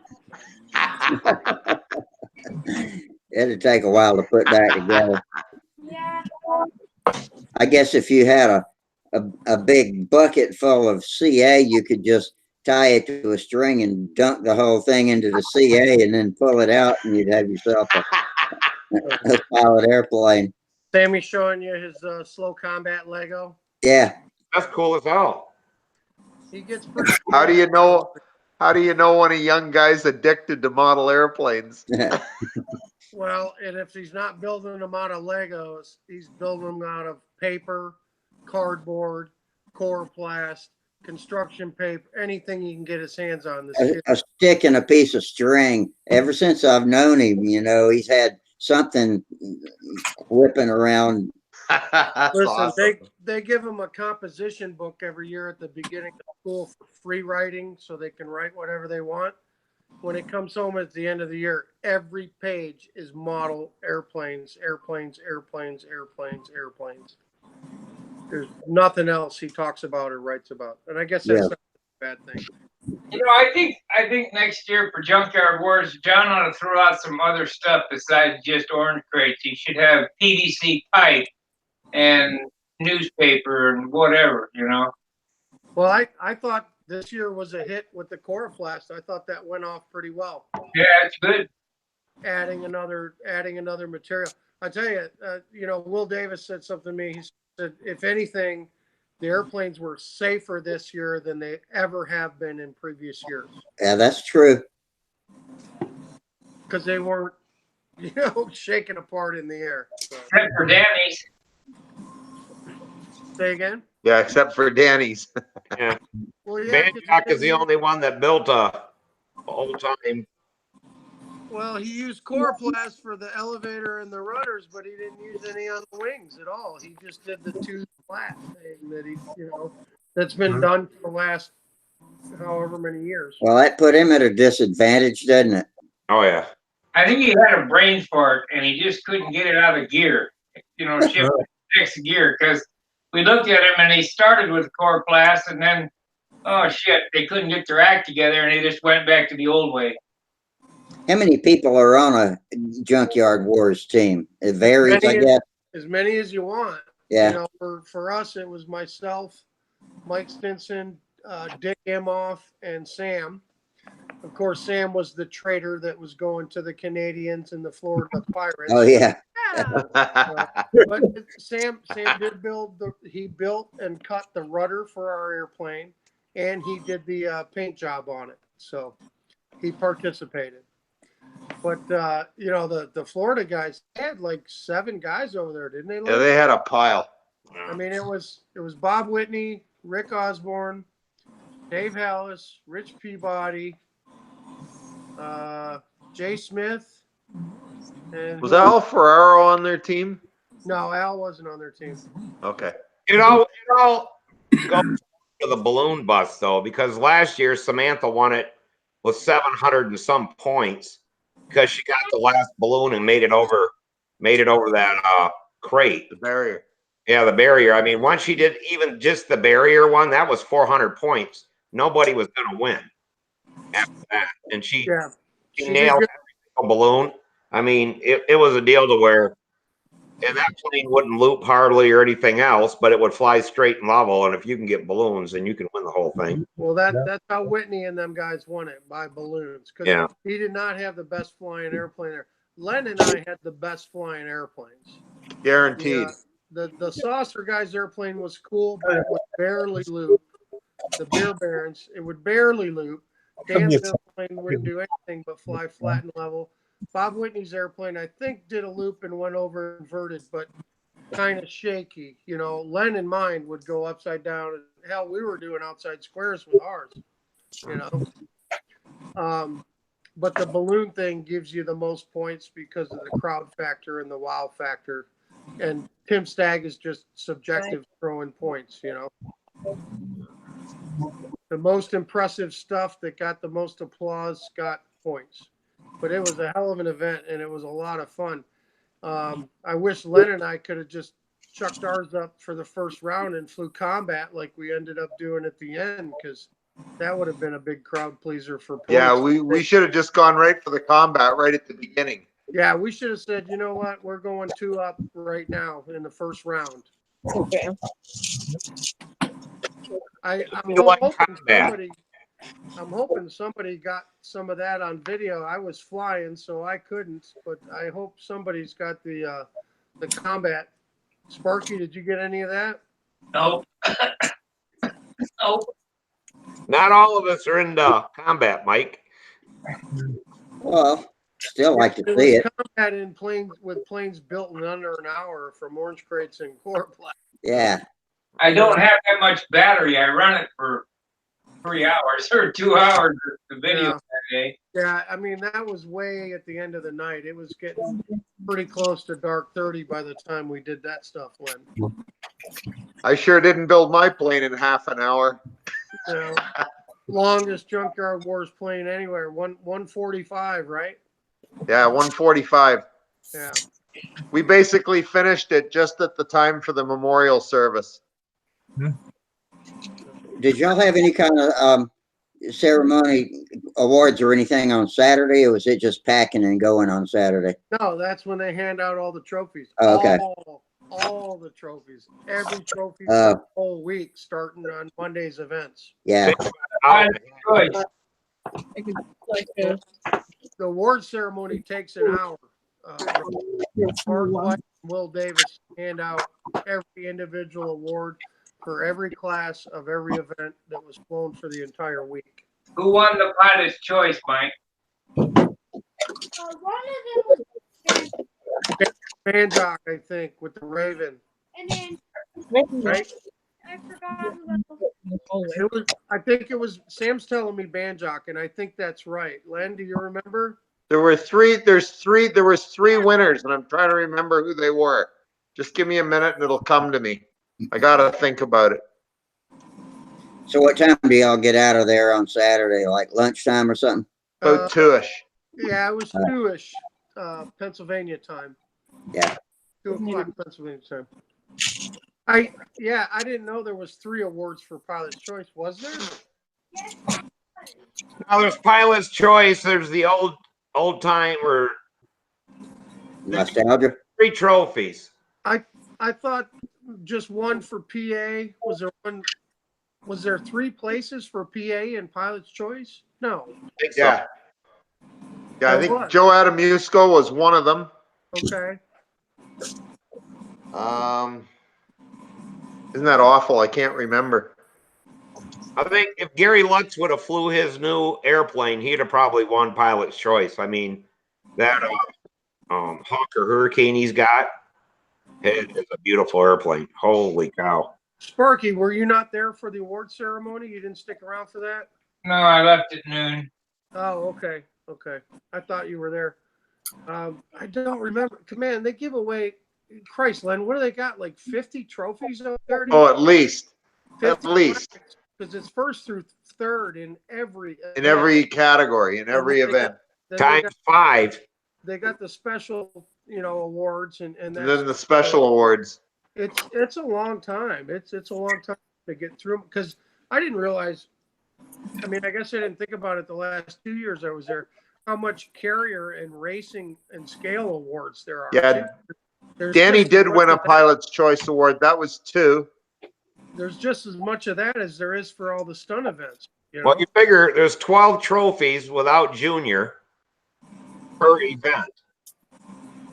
So there's beginner, intermediate, advanced, and expert. Correct. Man, But not an old time. They don't have beginner. Right. Not There's no beginner, skill old time. classes in old time, and there's no skill classes in Ringmaster Firecat. There was no skill classes in Half A. So those only have 3. But yeah, for 3 PA, trophies. for PA and for profile, they have four skill classes. So that's 12 trophies. Yeah. Well, then you got profile and you got classic and nostalgia 30. Yeah, they have skill classes there too. They did. Yeah. Right from beginner to expert. Yeah. There's a bunch. 50 trophies there, easy. Yeah. That's why I was about to ask. I guess so. There's about 50 pilots there. That's a huge event. Well, Is that no, about right? that's More like 100 pilots. trophies, Rusty. There was 119. Oh, that's right. That's 50 winners. Yeah. There was, That's I right. think, 119 this year. And that's, all flying different events. Of course, What Paul was the Smith. announcement John made at the end of the meet about the next pro day? He said there were going to be 2 more. They're going to come for 25 years. I got that on video and it's on the web. But what did John say at the end of the meet? After Yeah, At the awards, He reiterated that.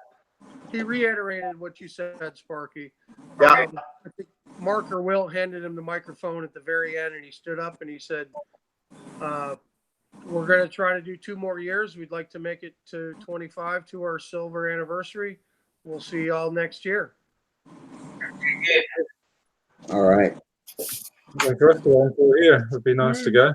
Yeah, they said he held off from his chemo and stuff until after the. Yeah, I don't He was blame him. going today. He was going today. He was going back in for treatment. Yeah. Hope he gets well. Yeah, you got to get there next year, man. You can either, we've talked about you coming to the Nats with the boys, which, by the way, how are they doing? How's Max's? Otto and Yeah. Otto came to get a battery you were charging up for his RC tank that he got for his birthday. He wanted to show you that, but yeah, If you have a choice, Gerald. I recognize. Oh, all goodness. right. Is there a real gun in it? 22 caliber? fires BBs. Yeah, fires BBs. But yeah, anyway, Hold it up a little higher. that's how we do. Let me click on it. So, Hold it up higher. there you go. So what kind of tank is that? It's a Mark 1 Abrams. Abrams. That's an American tank. Right? Yeah. American metal.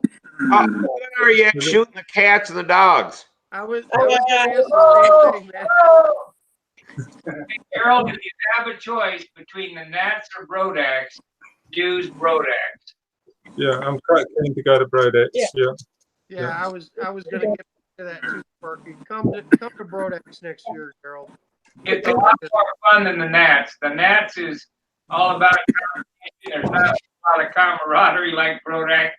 It's hot. There's no shade at the Nats. It's it's a big field with an oven. Yeah. Yeah, It's- and Gerald, the boys will have way more fun at Brodax than they will at the Nats. The boys, Otto and Max, there'll be more stuff for them to fly every day. I think if you get a boat and start rowing by next week, you can make it over here by next Brodax.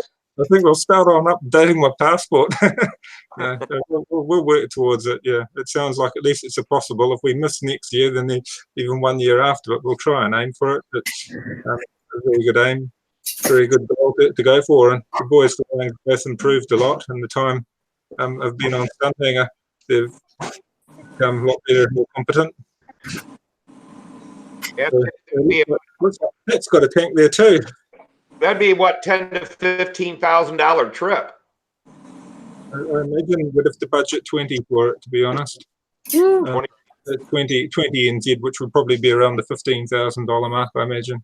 But it won't be cheap. I think it would be worth it. And Start a GoFundMe page on Facebook. yeah, And I'll kick it off with a $200 donation to get you going. I would love to meet you and your boys and have you guys come to Brodex. Yeah, we can start a GoFundMe. I'll commit to $200 to help you Nice. here. That tank is cool. Pershing. oh, Pat's holding one up. Let me click on you, Pat. All right, that's a nice one. Is that an M1A1 also? Pershing. Oh, Pershing. That's World War II, right? It's Timaya radio it's radio control. I didn't know we were doing flying tanks tonight. They actually got smoke that'll come out. Is that a control line tank? Or, Yeah, right. Bullet loop.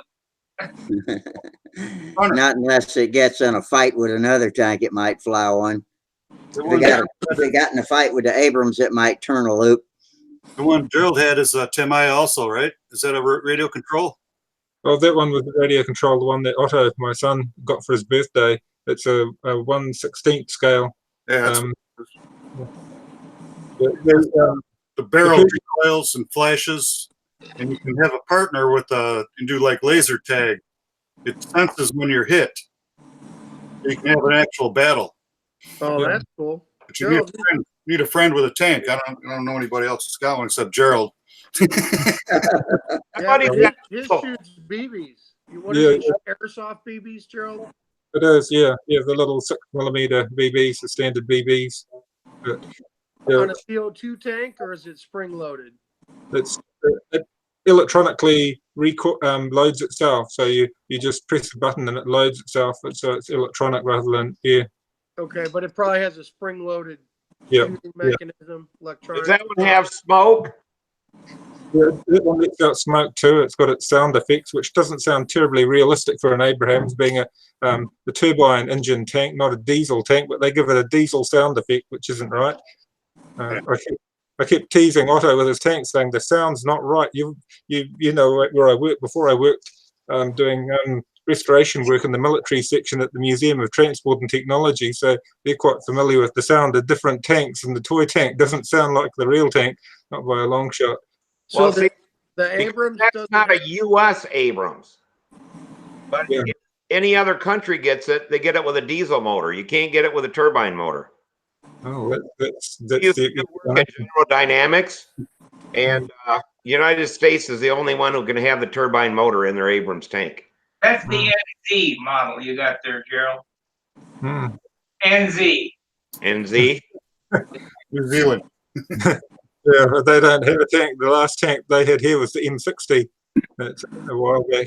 But the ones I worked on at Motet, I worked at on the Valentine's English tanks at Motet, and worked on the Lloyd carrier and Bren gun carrier and GMC trucks and Jeeps and things when I was doing restoration work for them.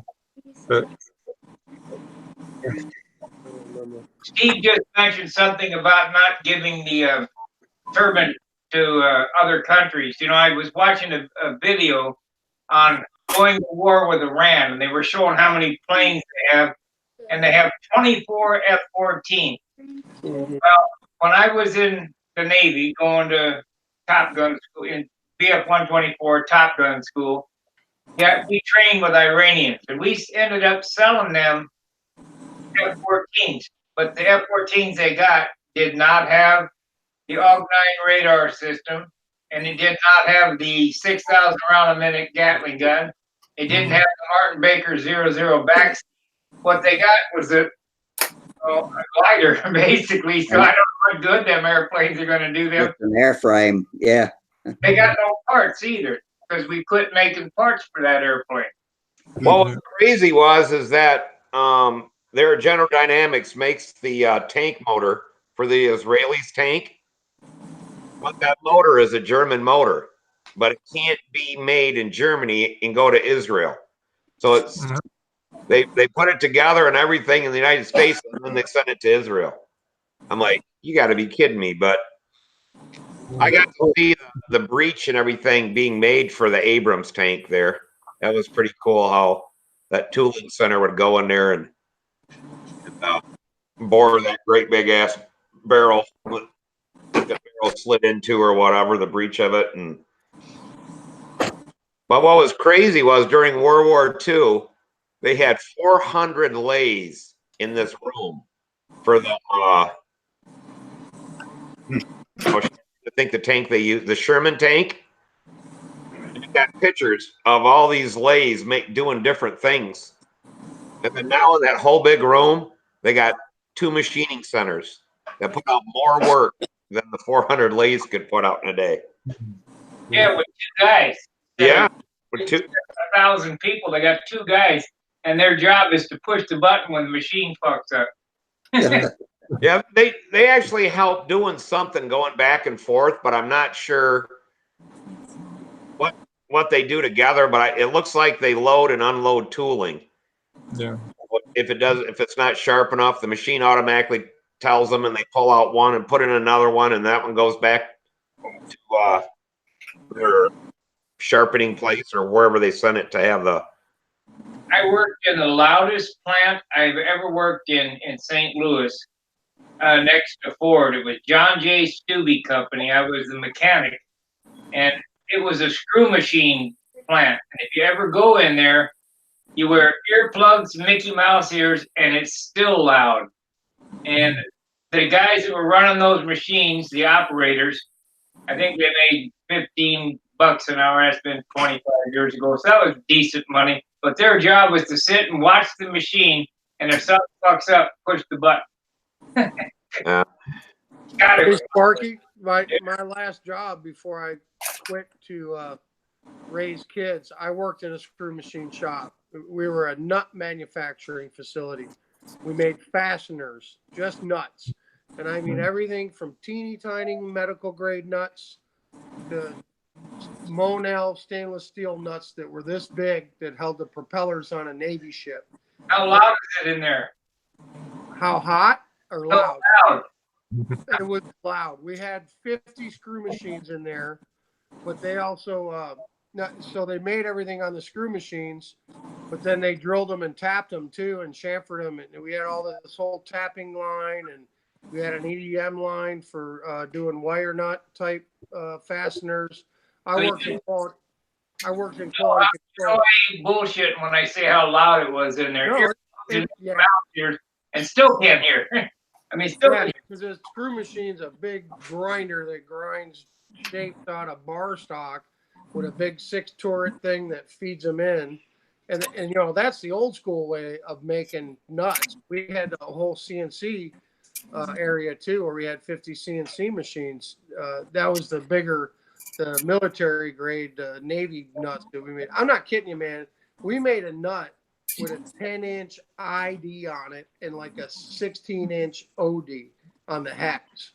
And 28 of these nuts would hold the screw, the propeller, on Navy ships and submarines. And they were made of Inconel steel or Monel stainless steel. Great, crazy stuff, man.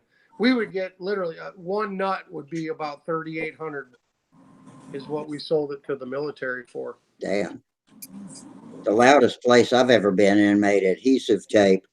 And think of what it sounds like when you rip scotch tape off the roll. Well, think of that in a 128-inch roll of tape, 128 inches wide. And when it spins off of there, I don't know how many RPMs that machine turns, but you go into the slitters. And the only people that worked back there were deaf. You had to be deaf to get a job in that area of the plant. Yeah. Well, I agree with Sparky, man. There's nothing louder than 50 screw machines running at once, man. They're noisy sons of bitches, man, and they chatter and they squeal and they squeak and just a low rumble. Everything. I don't know how many screw machines are in John J. Stubbe Company, but I would say it's more than 50. I think there's 100 in there. 100. We had 50 in our shop. It's a big aircraft hangar basically, and there are 2 rows along each wall. Then my shop was in the back. I was the mechanic, and then the tool and die makers were kind of in the center. And the guy John J. Stubbe, he was deaf. Unbelievable.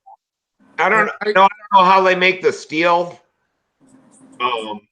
stuff, but we got a place here that does the brass for the screw machines for brass nuts and propane fittings and stuff like that.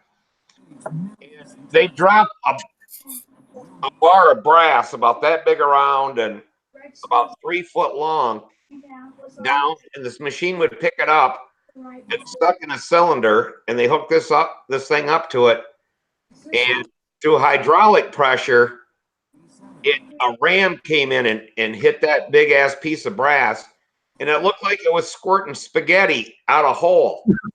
And this stuff would go out, and this guy would cut it at 20-foot lengths, or it was over that, because then after it went like that, it was rolled up on a roll, and then it went through another machine that forged it, and then another one after that. When it was all done, it was a 20-foot length of brass that was either square or round or hexagon or what have you, but it work hardened it to where it's like, a brass nut, anything you'd find. But I thought it was so cool how it took that great big old piece of brass and squirted, something a half-inch out of it, and it looked like spaghetti coming out of there. Manufacturing is very interesting. There's a lot of interesting stuff that goes in. Well, shit, guys, I gotta go. I gotta go to work tomorrow. All right. Sparky, before you leave, you run a Fox engine through a bandsaw, let me know. I'll buy it from you, or I'll trade you something I got for it. Yeah. Okay. I've got Sparky. Mark IV. See you later, Sparky. Super Tiger 35. Let me know. All right. Talk to you later. Good night. Good night. Good night. So I got a YouTube post over here. John Watson says, "Who's drinking?" And then he posts, "Besides me." So I posted back, "I don't know. I'm not on alcohol patrol tonight." Well, we got one. We got one, John. Free Coke. No, that could be iced tea in there. You never know. Could be. He didn't say drinking anything in particular. Probably Canada Dry. Yeah. Len knows that's not iced tea in there. Canada Dry, Mike. I'm gonna say hi to Steve and Mike. Oh, hey, John says, looking to go live, but I'm going to drink, and I have no knowledge of anything but beer and fart jokes. So, okay, welcome in if you can get in, John. What is Len still here? Did we lose Len? Yeah, Len's right here. Are you sleeping, Len? Right next to you, Mike. Len. Oh, he's asleep again. I got no video on him. Oh, I got video on him. Is he asleep again? I'm gonna make him big and present him to everybody. Here we go. There's no picture there. Oh, there's not now. My refresh. Frozen. Naomi, Sleeping. check on Len. Naomi, where you at, Naomi? I think he signed off, and we just had a cache that didn't clear. Came up, Stunthangar ended his whatever. I've still got a thumbnail for him now that I stopped presenting. Right. I got his thumbnail, but that's it. All Yeah. right. You guys want to see something sexy? Yeah, what you got? All right, here we go. Just by chance, we were flying profile, I think. I came back to P, and Mark Weiss says, "Hey, you got to come over here and look at this." And here's what he brought me to. Oh, look at that. New in So box, new old it, stock. it's the box. That's the box, that's pretty sexy, right? There it is, brand new, unrun, Ah, beautiful. never been fired up, a virgin New old stock. with the brand new reeds, the envelope the reeds come in, brand new metering jet, fuel line, the little burlap bag with the Dynajet logo that all that stuff goes in. This is how you get one unboxed from the factory in the 1960s. Wow. Even the little flanges for the tailpipe for the cardboard box Yeah. are in there.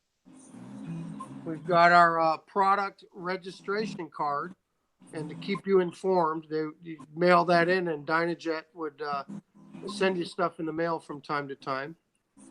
We've got the brand new, never used Dynajet instructions. They were rolled up pretty tight, so I'm trying to flatten them out right now so I can actually look at them without the paper falling apart. And more importantly, shoved in the tailpipe, rolled up in the tailpipe, are the instructions for the Dynajet Speedster. This was the very first Dynajet airplane that Curtis, who made these, advertised. That must be the official Dynajet flying suit that guy's wearing. Yeah. So it's the plans for the Dynajet Speedster. I don't think there's a date on it. But this was the very first airplane, first jet speed airplane offered for the Dynajet. Well, it wasn't offered. You had to build it. But Are you that's gonna build one, Mike? what? You gonna build one? Well, I probably should. But I mean, look at that thing, man. It's a thing of beauty. Beautiful. Brand spanking new. Never seen fuel. Never Yeah, touched. Pristine in the box. well, And the box. Everything complete.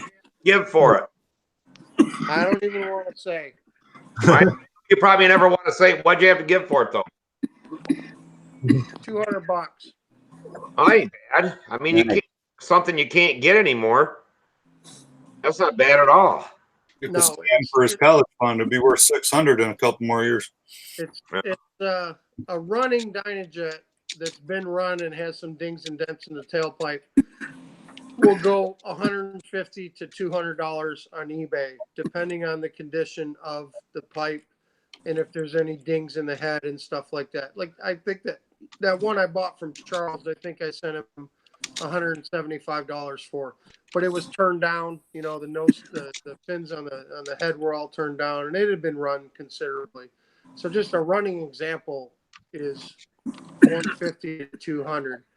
The few that I've seen in the box with the burlap bag, the reeds still in the plastic, factory plastic, you know. The best one I ever saw went for almost $500, and most of them with the box will go at least $400. So it was a real score for sure. So are you Kind of gonna run it or torn. you gonna keep it for a while? I'm kind of torn on what to do with it, man. I Yeah, mean, I mean, you're gonna knock off $300 of the value by just starting it. I know I would. I know I'd kill it. I'd kill the value if I ran it, but I'm not the kind of guy that buys stuff and doesn't. Can't run it. Yeah, I know what you're saying. it's a hard dilemma, isn't it? Yeah, Gerald, what do I do here, buddy? Let your boy keep it another 40 years and it'll really be worth some big cash. Well, I have I have 5 other Dynajets. You know, I have four Dynajets and a Hobby King Pulse Jet. So I have 5 other ones that I can run and I can fly on airplanes and tailpipes, you know, stuff that are what Here, I would call a daily driver or whatever. I got an idea for you, Mike.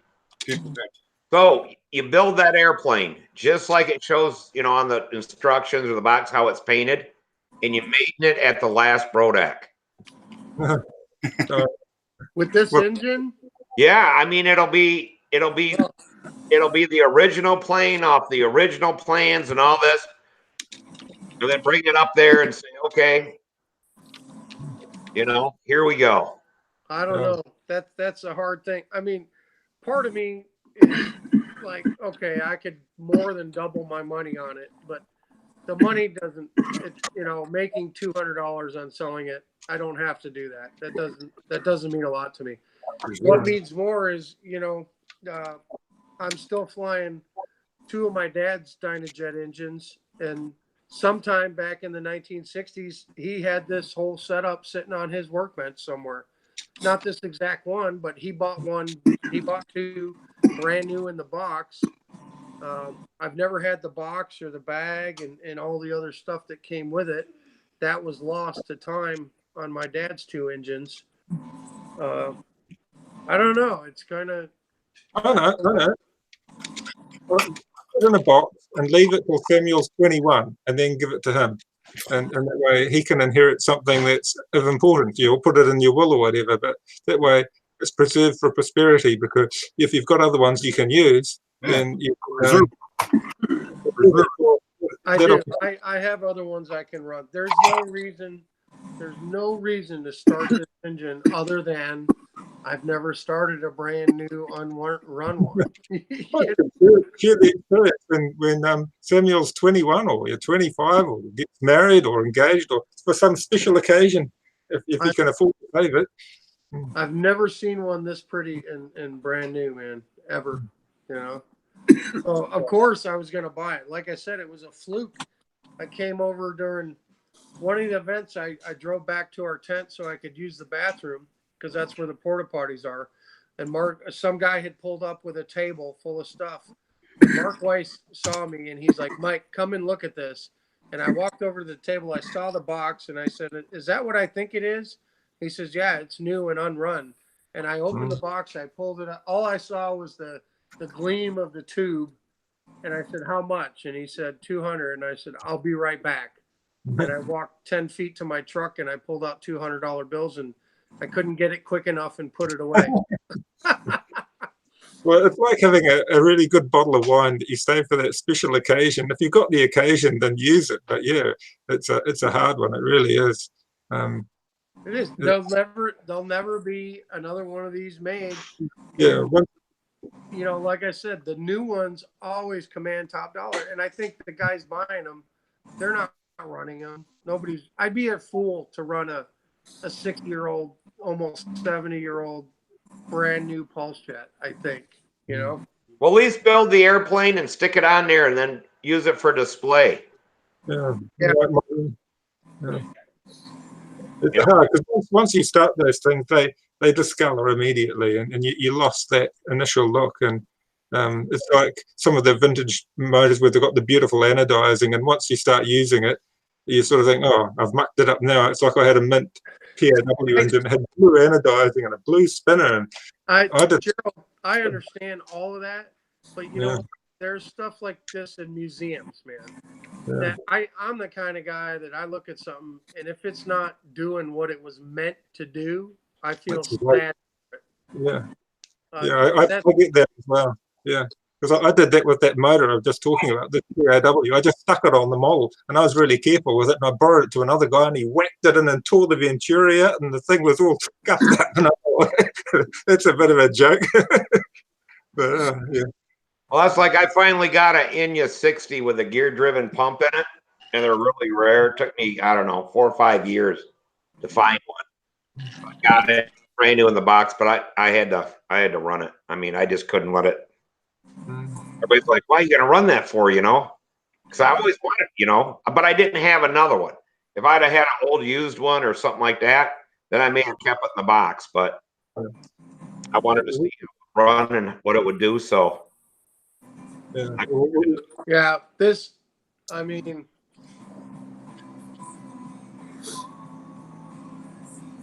Well, we've shared it with everybody. We've seen it. You know, we know what it looks like.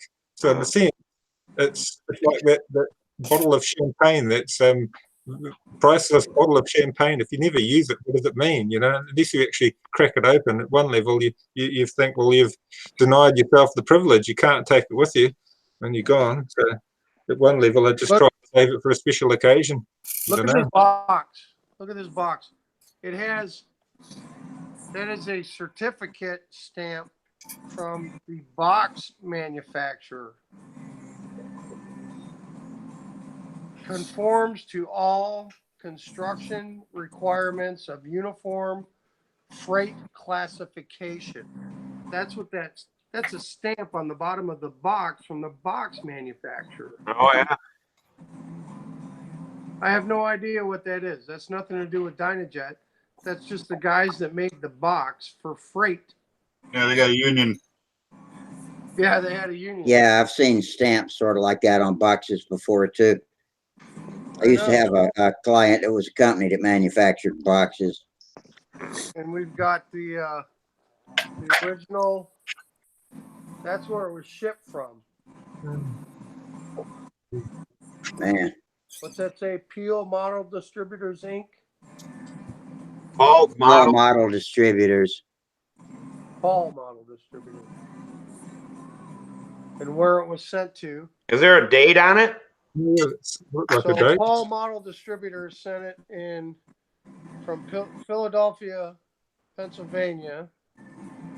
No, that's where it went to. That's where it went to. Yeah, wait, there's a stamp on here. It was $1.03 postage. October 16th, 1966. Wow. It was a good year. I was 10 years old. Me too. So this is the 1966. This is a year before I was born. So it's 52, 53 years old. 52, 53 years old. Hey, Bob Bishop asked me if M. Hoyt is still around. Do you know M. Hoyt? No, Mike Hoyt, he died years ago, I think, as far as I know. But Mike Hoyt is the guy that designed the kit that I recently acquired and was showing. My dad's old cat jet. Yeah, right. I remember. Those jets that I just recently built, those were Mike Hoyt kits. Yeah. I think he's passed away a while ago. Bob, I bought those kits from Mike Hazel in Oregon. He's an old speed flyer that was getting rid of some of his stuff. But Bob would recognize this airplane. If Bob's asking about Mike Hoyt, he would know that this is a Mike Hoyt design, the Amigo trainer. This is the kit I bought from Mike Hazel a few months ago and just finished. This was new old stock, hadn't been touched since the 1960s. And I just built this one. This will get debuted at the Nats. I'll fly this one at the Nats. Now, do the pipes turn black like that, or is that pipe black? No, that's what happens after you run them. So if I ran this one, now not the first time, but by probably the fifth or sixth time, it would be as black as this one. Oh, okay. That's what kills them. This is how they look brand new from the factory. This is what they look like after you fire them up 10 times. Oh. And this has probably been fired up, 150 times. But they get that color on them, and that's just how they stay. But that's how they look brand new. Okay. Is it got a molding seam down the side of it? It is. It's a clamshell. So it's okay. Yeah. And it's welded together. Welded, not molded. If we flip it over, and it's welded there. But those are stainless steel pipes. That's stainless. And then there's also, come here, Sam, take this. Put that down. In the pipe, we talked about this earlier. There's the threaded ring that's welded into the clamshell. So there's about 4 threads in a ring that are welded into the front of the clamshell that correspond to the threads on the head. Yeah. that's what holds the head in. That's how you screw the head in. It's always hard to get the first one, man, because it's like a 3-inch ODI Yeah. thing. Back it up and snap the leader thread. There it goes. Good. And it's brand new anodized head from Dynajet, 1966. It's freaking awesome. I got wood just holding this thing, man. Gives me a stiffy. Well, Mike, you said that Hobby King might make more of their version of the pulse jet. Can you come back on that, or is it a dead duck? They made them for about 2 years, 3 years, and once they sold out, they were done. There's no more. There's no more. No more. It's a shame because a lot of the stuff they used to sell a lot more in terms of gear to suit us control on copter gear or RC gear, and there's not a lot there to support control line. I suppose they had all of the Black Hawk kits as well for a while, Hobby King, but it's all gone. Yeah. So there's nobody new making anything parts for the Dynajets now. I think you just said the scarcity of parts is pretty much.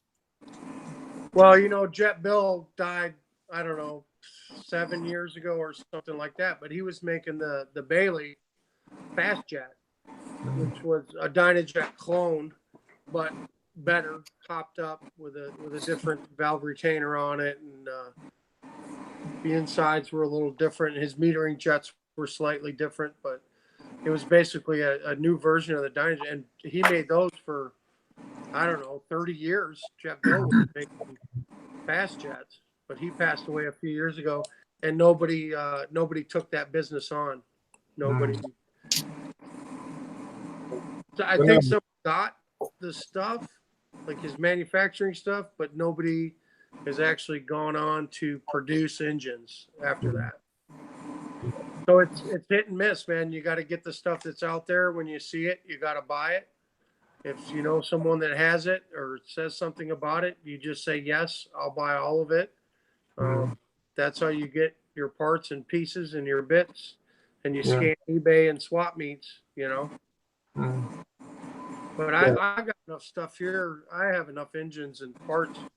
You know, there's no reason Sam can't fly these engines for the rest of his life, you know, if he's careful with them. There's enough for him for here, for him. I remember you said the reeds. I want one of those cookies. Yeah, I'm getting feeling peckish now. I feel like a drink with all that talk about drinking cookies. I should get going and see what the boys are doing. But yeah. Okay, hi to Steve. I'm the guy on the other side of Michigan. Do we have any new artwork from your boy? Any new cartoons to show? Oh, he's been producing stuff prolifically. He piled a big lot in the thing to get burned, and so I'll go sift through it and see what he's got there. But I'll try and bring it on next time I'm on. I'll make up. Yeah, I'd like to see the next batch of funny control line drawing. Yeah, well, Max is very prolific, But yeah, I'm trying to get them. Yeah. When we were just talking about it, he was behind you scrawling something new out. Hold it up to show us. Yeah, he's very enthusiastic. If I get him to build planes the same way as drawing his cartoons, I would be well ahead. But yeah, he just loves his. Don't count on it. Whatever he does, as long as he does good and loves it. Yeah, he's very productive. But he was flying well on the weekend. He put in a nice flight. But we had really terrible weather, and I just said, well, just try and get him one flight. That's enough, and that way you can say you flew.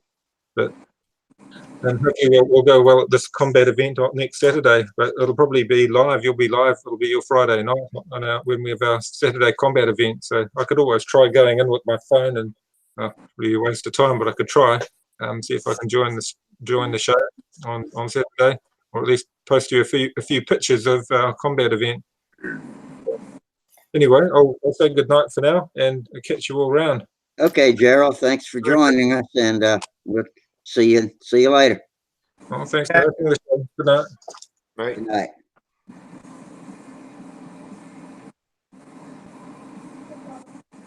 Where's Charles been? He was on here Friday night. Yeah. Stayed on for most of the show. I tell you And what, if it costs him 20 grand to come over for a contest, I don't know if any contest is worth 20 grand. Brodax would be, man. For him, I mean, his boys are both young guys and they're flying. They would have. I mean, yeah, there's something to be said about how much money you spend on something, but the memories they would make in a week at Brodax would be worth that, man. I mean, to me, they would be. Like I said, if he starts a GoFundMe, I'll be the first one to put $200 in it to help him get here. You know. One thing, somebody told me a long time ago is you show me a hobby that's not expensive, and I'll show you a waste of time. And at that point, I decided, you know what, you're right. And he was flying jets, so shit, he spends a whole lot more on this than I do. Why am I complaining about $60 for a Super Chipmunk kit? This was back in the 80s. Control line is about as inexpensive as you can get in the aeromodeling hobby. That's pretty reasonable. I mean, you can get in reasonably cheap, especially if you're like teaching a kid and you're going half A. You buy a little wizard, some kind of 049, you might not be into the plane for around maybe $100. Or a roll of plans and a pile of wood. Hey, you want to talk about people spending money? Go to Joe Knoll. Rusty, you've been there. Them RC guys. Oh, that's incredible. They're flying $5,000 and $10,000 airplanes. Not to mention their $1 million buses and. Oh, those motorhomes are incredible. Yeah. Yeah. Those guys, they got more money than they know what to do with. Yeah. And some of the trailers go carry as much as a semi truck. Yeah. Hey, Mike, is Joe Knoll the one that they pull in and everybody looks like a rock star? Yeah, in South Carolina, in Woodruff, South Carolina. Yeah, They're driving like rock and roll tour buses in there with a trailer that's as big as a tour bus full of giant scale warbirds and jets and 3D planes and all kinds of stuff. See what you guys made me do? What do you got there? Relive my past. Oh, yeah, we're dragging Pat back into control line. Ooh, a baby flight streak. You'll like that. Found Little Satan, from you that's guys. my two favorite planes, flight streak and the little Satan. Oh, and little Little Satan. Wizard. Yeah, build them, man. Build them. Yeah. Hey Pat, you gotta add a little jumping bean to that collection. I remember that one. Remember the Tomahawk I had you guys try to identify? That was me. Okay, yeah. Oh, yeah. Old Tomahawk. It's hanging up above my desk now. I can't bring it down. But Yeah, my mom built one of those back in the 60s. And had a real hard time flying it and ended up wasting it, but my dad got a good story out of it. I think it's monocoated.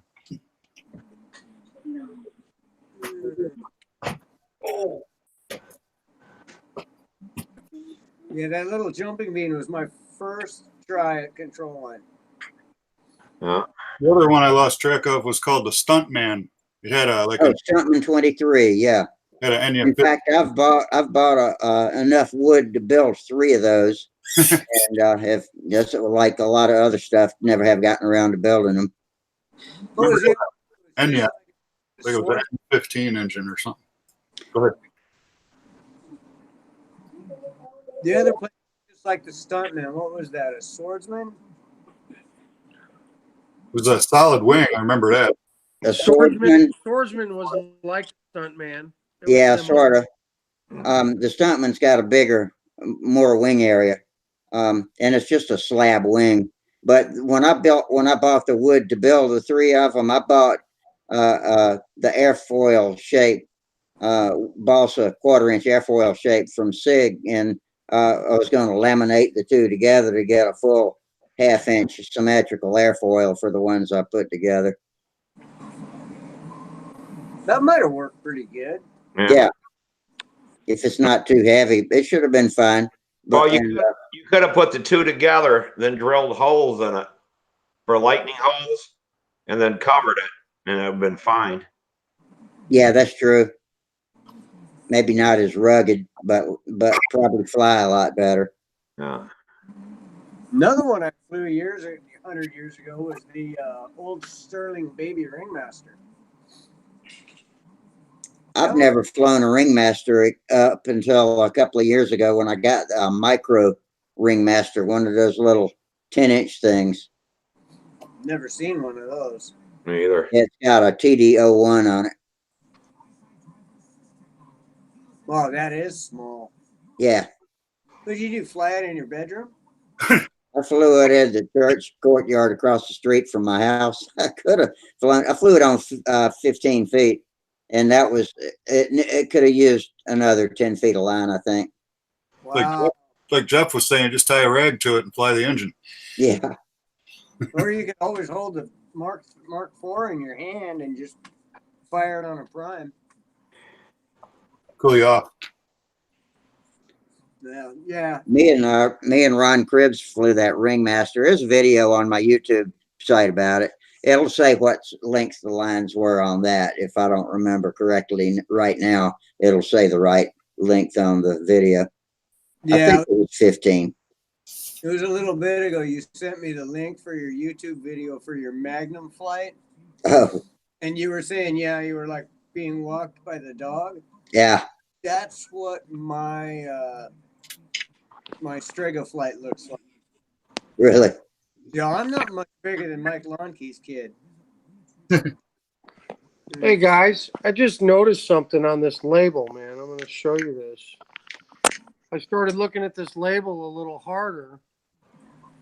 So this is from Paul Model Distributors. This is who the hobby shop shipped it to. I see. Yeah.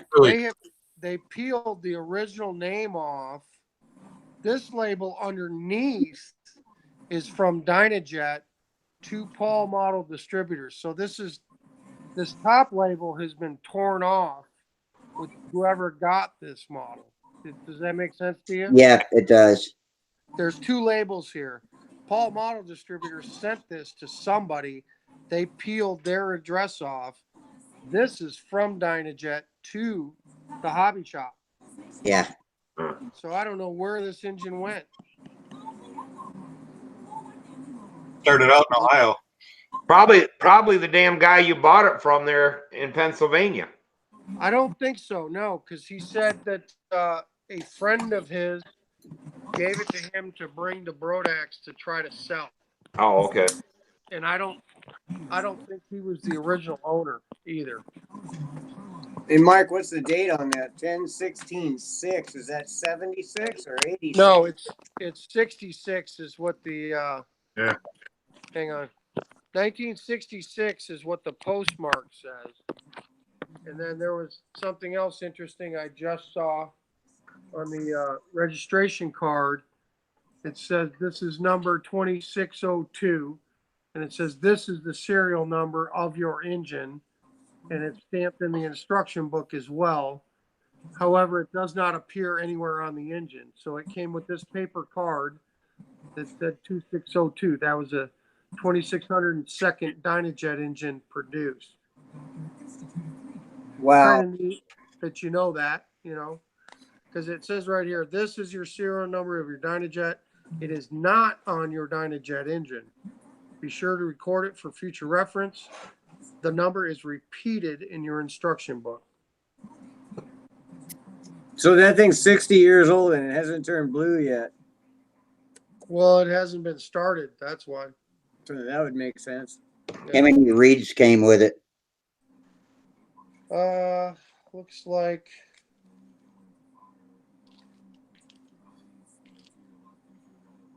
there's two. Are they different thicknesses or are they the same? No, they're the same. It's usually 08 spring steel. Yeah. Is typically what they were made of. 08 or 10. I think it's 08, But Hey. I mean, the cool thing is the little bag. You never see the bag, man, that all this stuff came in. Yeah. All right, guys. Well, hopefully I see everybody Friday. Yeah, Okay, I'm gonna Chief. get out of here too, man. I got 2 kids still up running around. Yeah. See you later, Steve. All right, everybody. Have a great week. We'll see y'all Friday. I guess All right. we'll go ahead and wrap it up. All right, Rusty, don't let Sparky sell that Fox without getting a hold of me. Don't let him do what? Don't let him sell that Fox 35 without getting a hold of me. I am Captain Fox 35. Okay. If there's a Fox 35 out there and it's available, I want it. I'll trade it. I'll buy it. I mean, Was that something that was talked about on here tonight? I don't even know what you're talking about it. Sparky got a Fox 35 with his Tucker special. Oh, I see. I didn't hear that part. I was busy typing or something, probably. Yeah, and Okay. he was going to cut it up and make wingtip weight out of it. Oh, okay. That's what that joke came from. I got it now. Okay. Then, Well, yeah, before that Fox 35 hits the bandsaw, get a hold of me because I'll buy it from you. I'll trade you all something. right. You can PM him too on Stunthangar and tell him you want it too. Oh, I let him know that I wanted. I was interested. I mean, Yeah. maybe he'll catch up with me Friday, or he'll PM me. Or I don't want to bug him too much. We'll just figure it out. Yeah. And if I miss Okay. out on it, then I'll be bummed. Yeah. Thanks for letting me try out my Chrome first time, Rusty. Oh yeah, Pat. Looked like it worked fine to me. Everything's Everything's cool. Thanks for showing us your tank. And we all have a great week. And let's see, we got you 7 YouTubers out there. Y'all have a great week too. And everybody, we'll reconvene same bat time, same bat channel here on Friday night. So y'all take care. And let's see, signing off in 3, 2, 1.